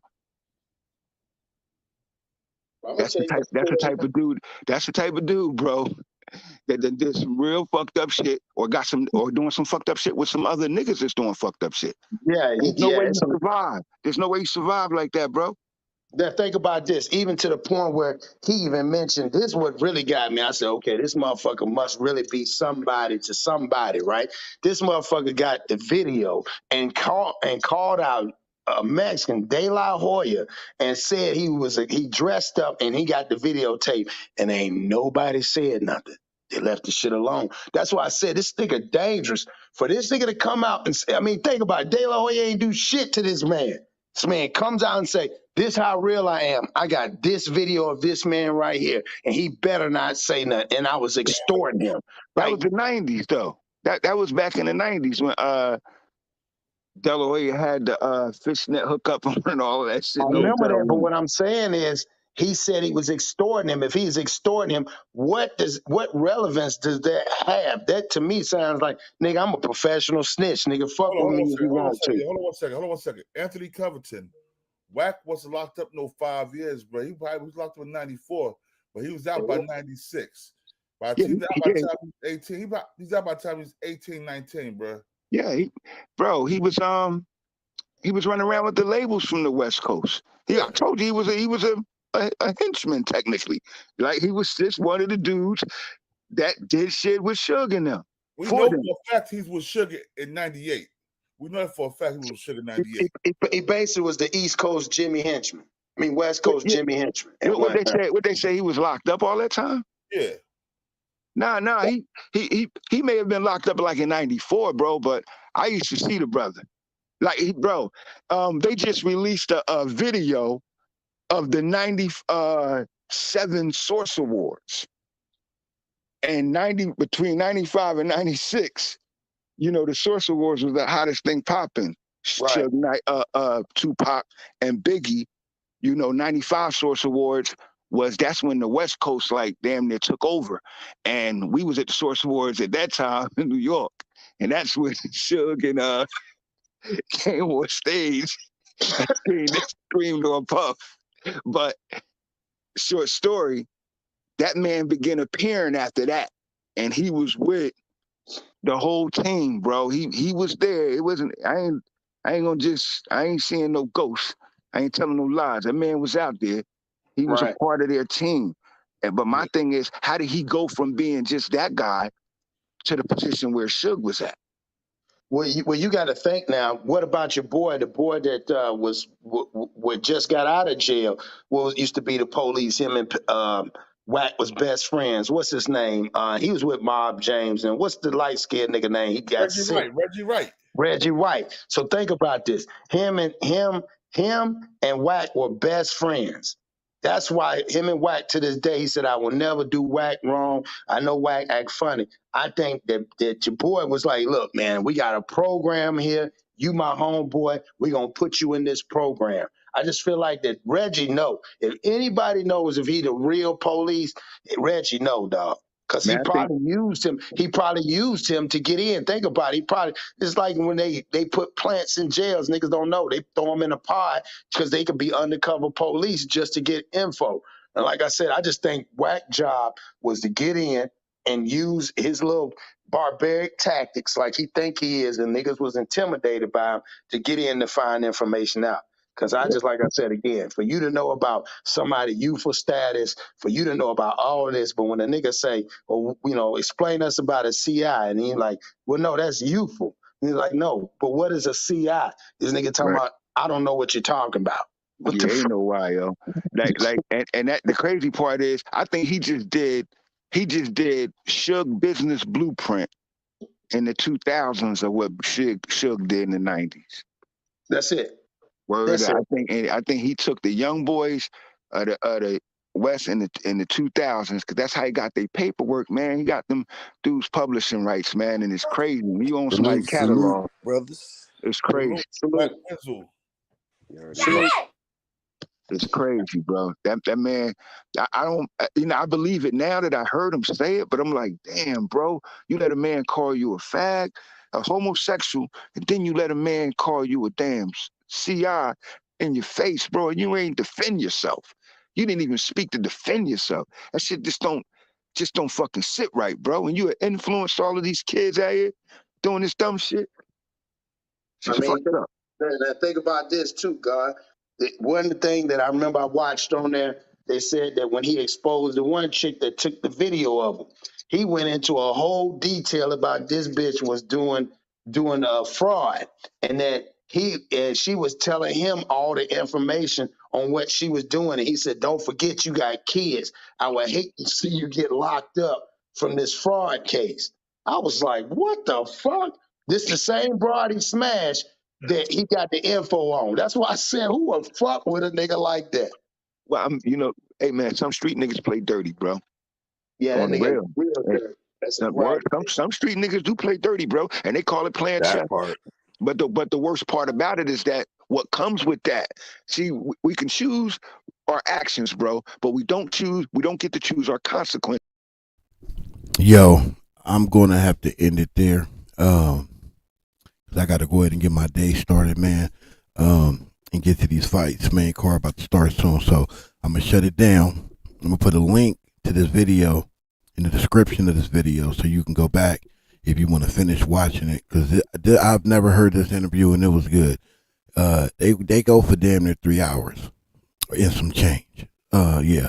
So if you want to go watch it, we shut it down at the 1 and 9 minute mark.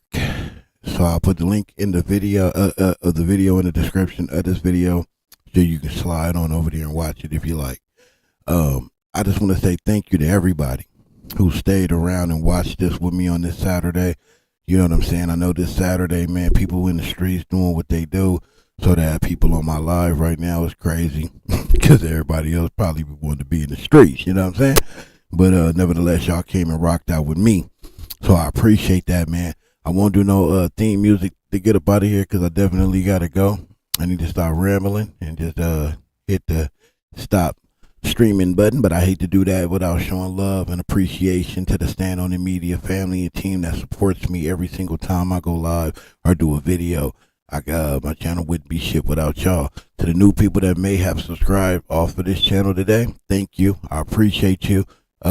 We definitely want to keep content coming your way more consistently, so stick around. We appreciate you though. And the people that's on the fence, undecided, I just didn't enjoy it, doesn't matter. I appreciate you anyway. Thank you for just giving a nigga a shot. But I'm gonna catch y'all on the other side. D-Twin, salute to y'all, man. Beautiful black lady, salute to you. Mike B, salute to you. Ronald, salute to you. Damn, I'm gonna miss somebody and they gonna get mad and think I wasn't trying to shout them out. I shouldn't even started that. But anyway, oh no, I don't want to report him. Why would I do that? King J, salute to King J. I said Ronald already. Deuce Sims for pulling up. Tab one, salute to you. Cameron, salute to you for sure. If I missed Charles Pitts, salute to you. If I missed a name, man, it wasn't intentional. You know that. It's all love. Sticky Notes Podcast. Salute to Sticky Notes Podcast. Go subscribe to that channel just because of the name alone.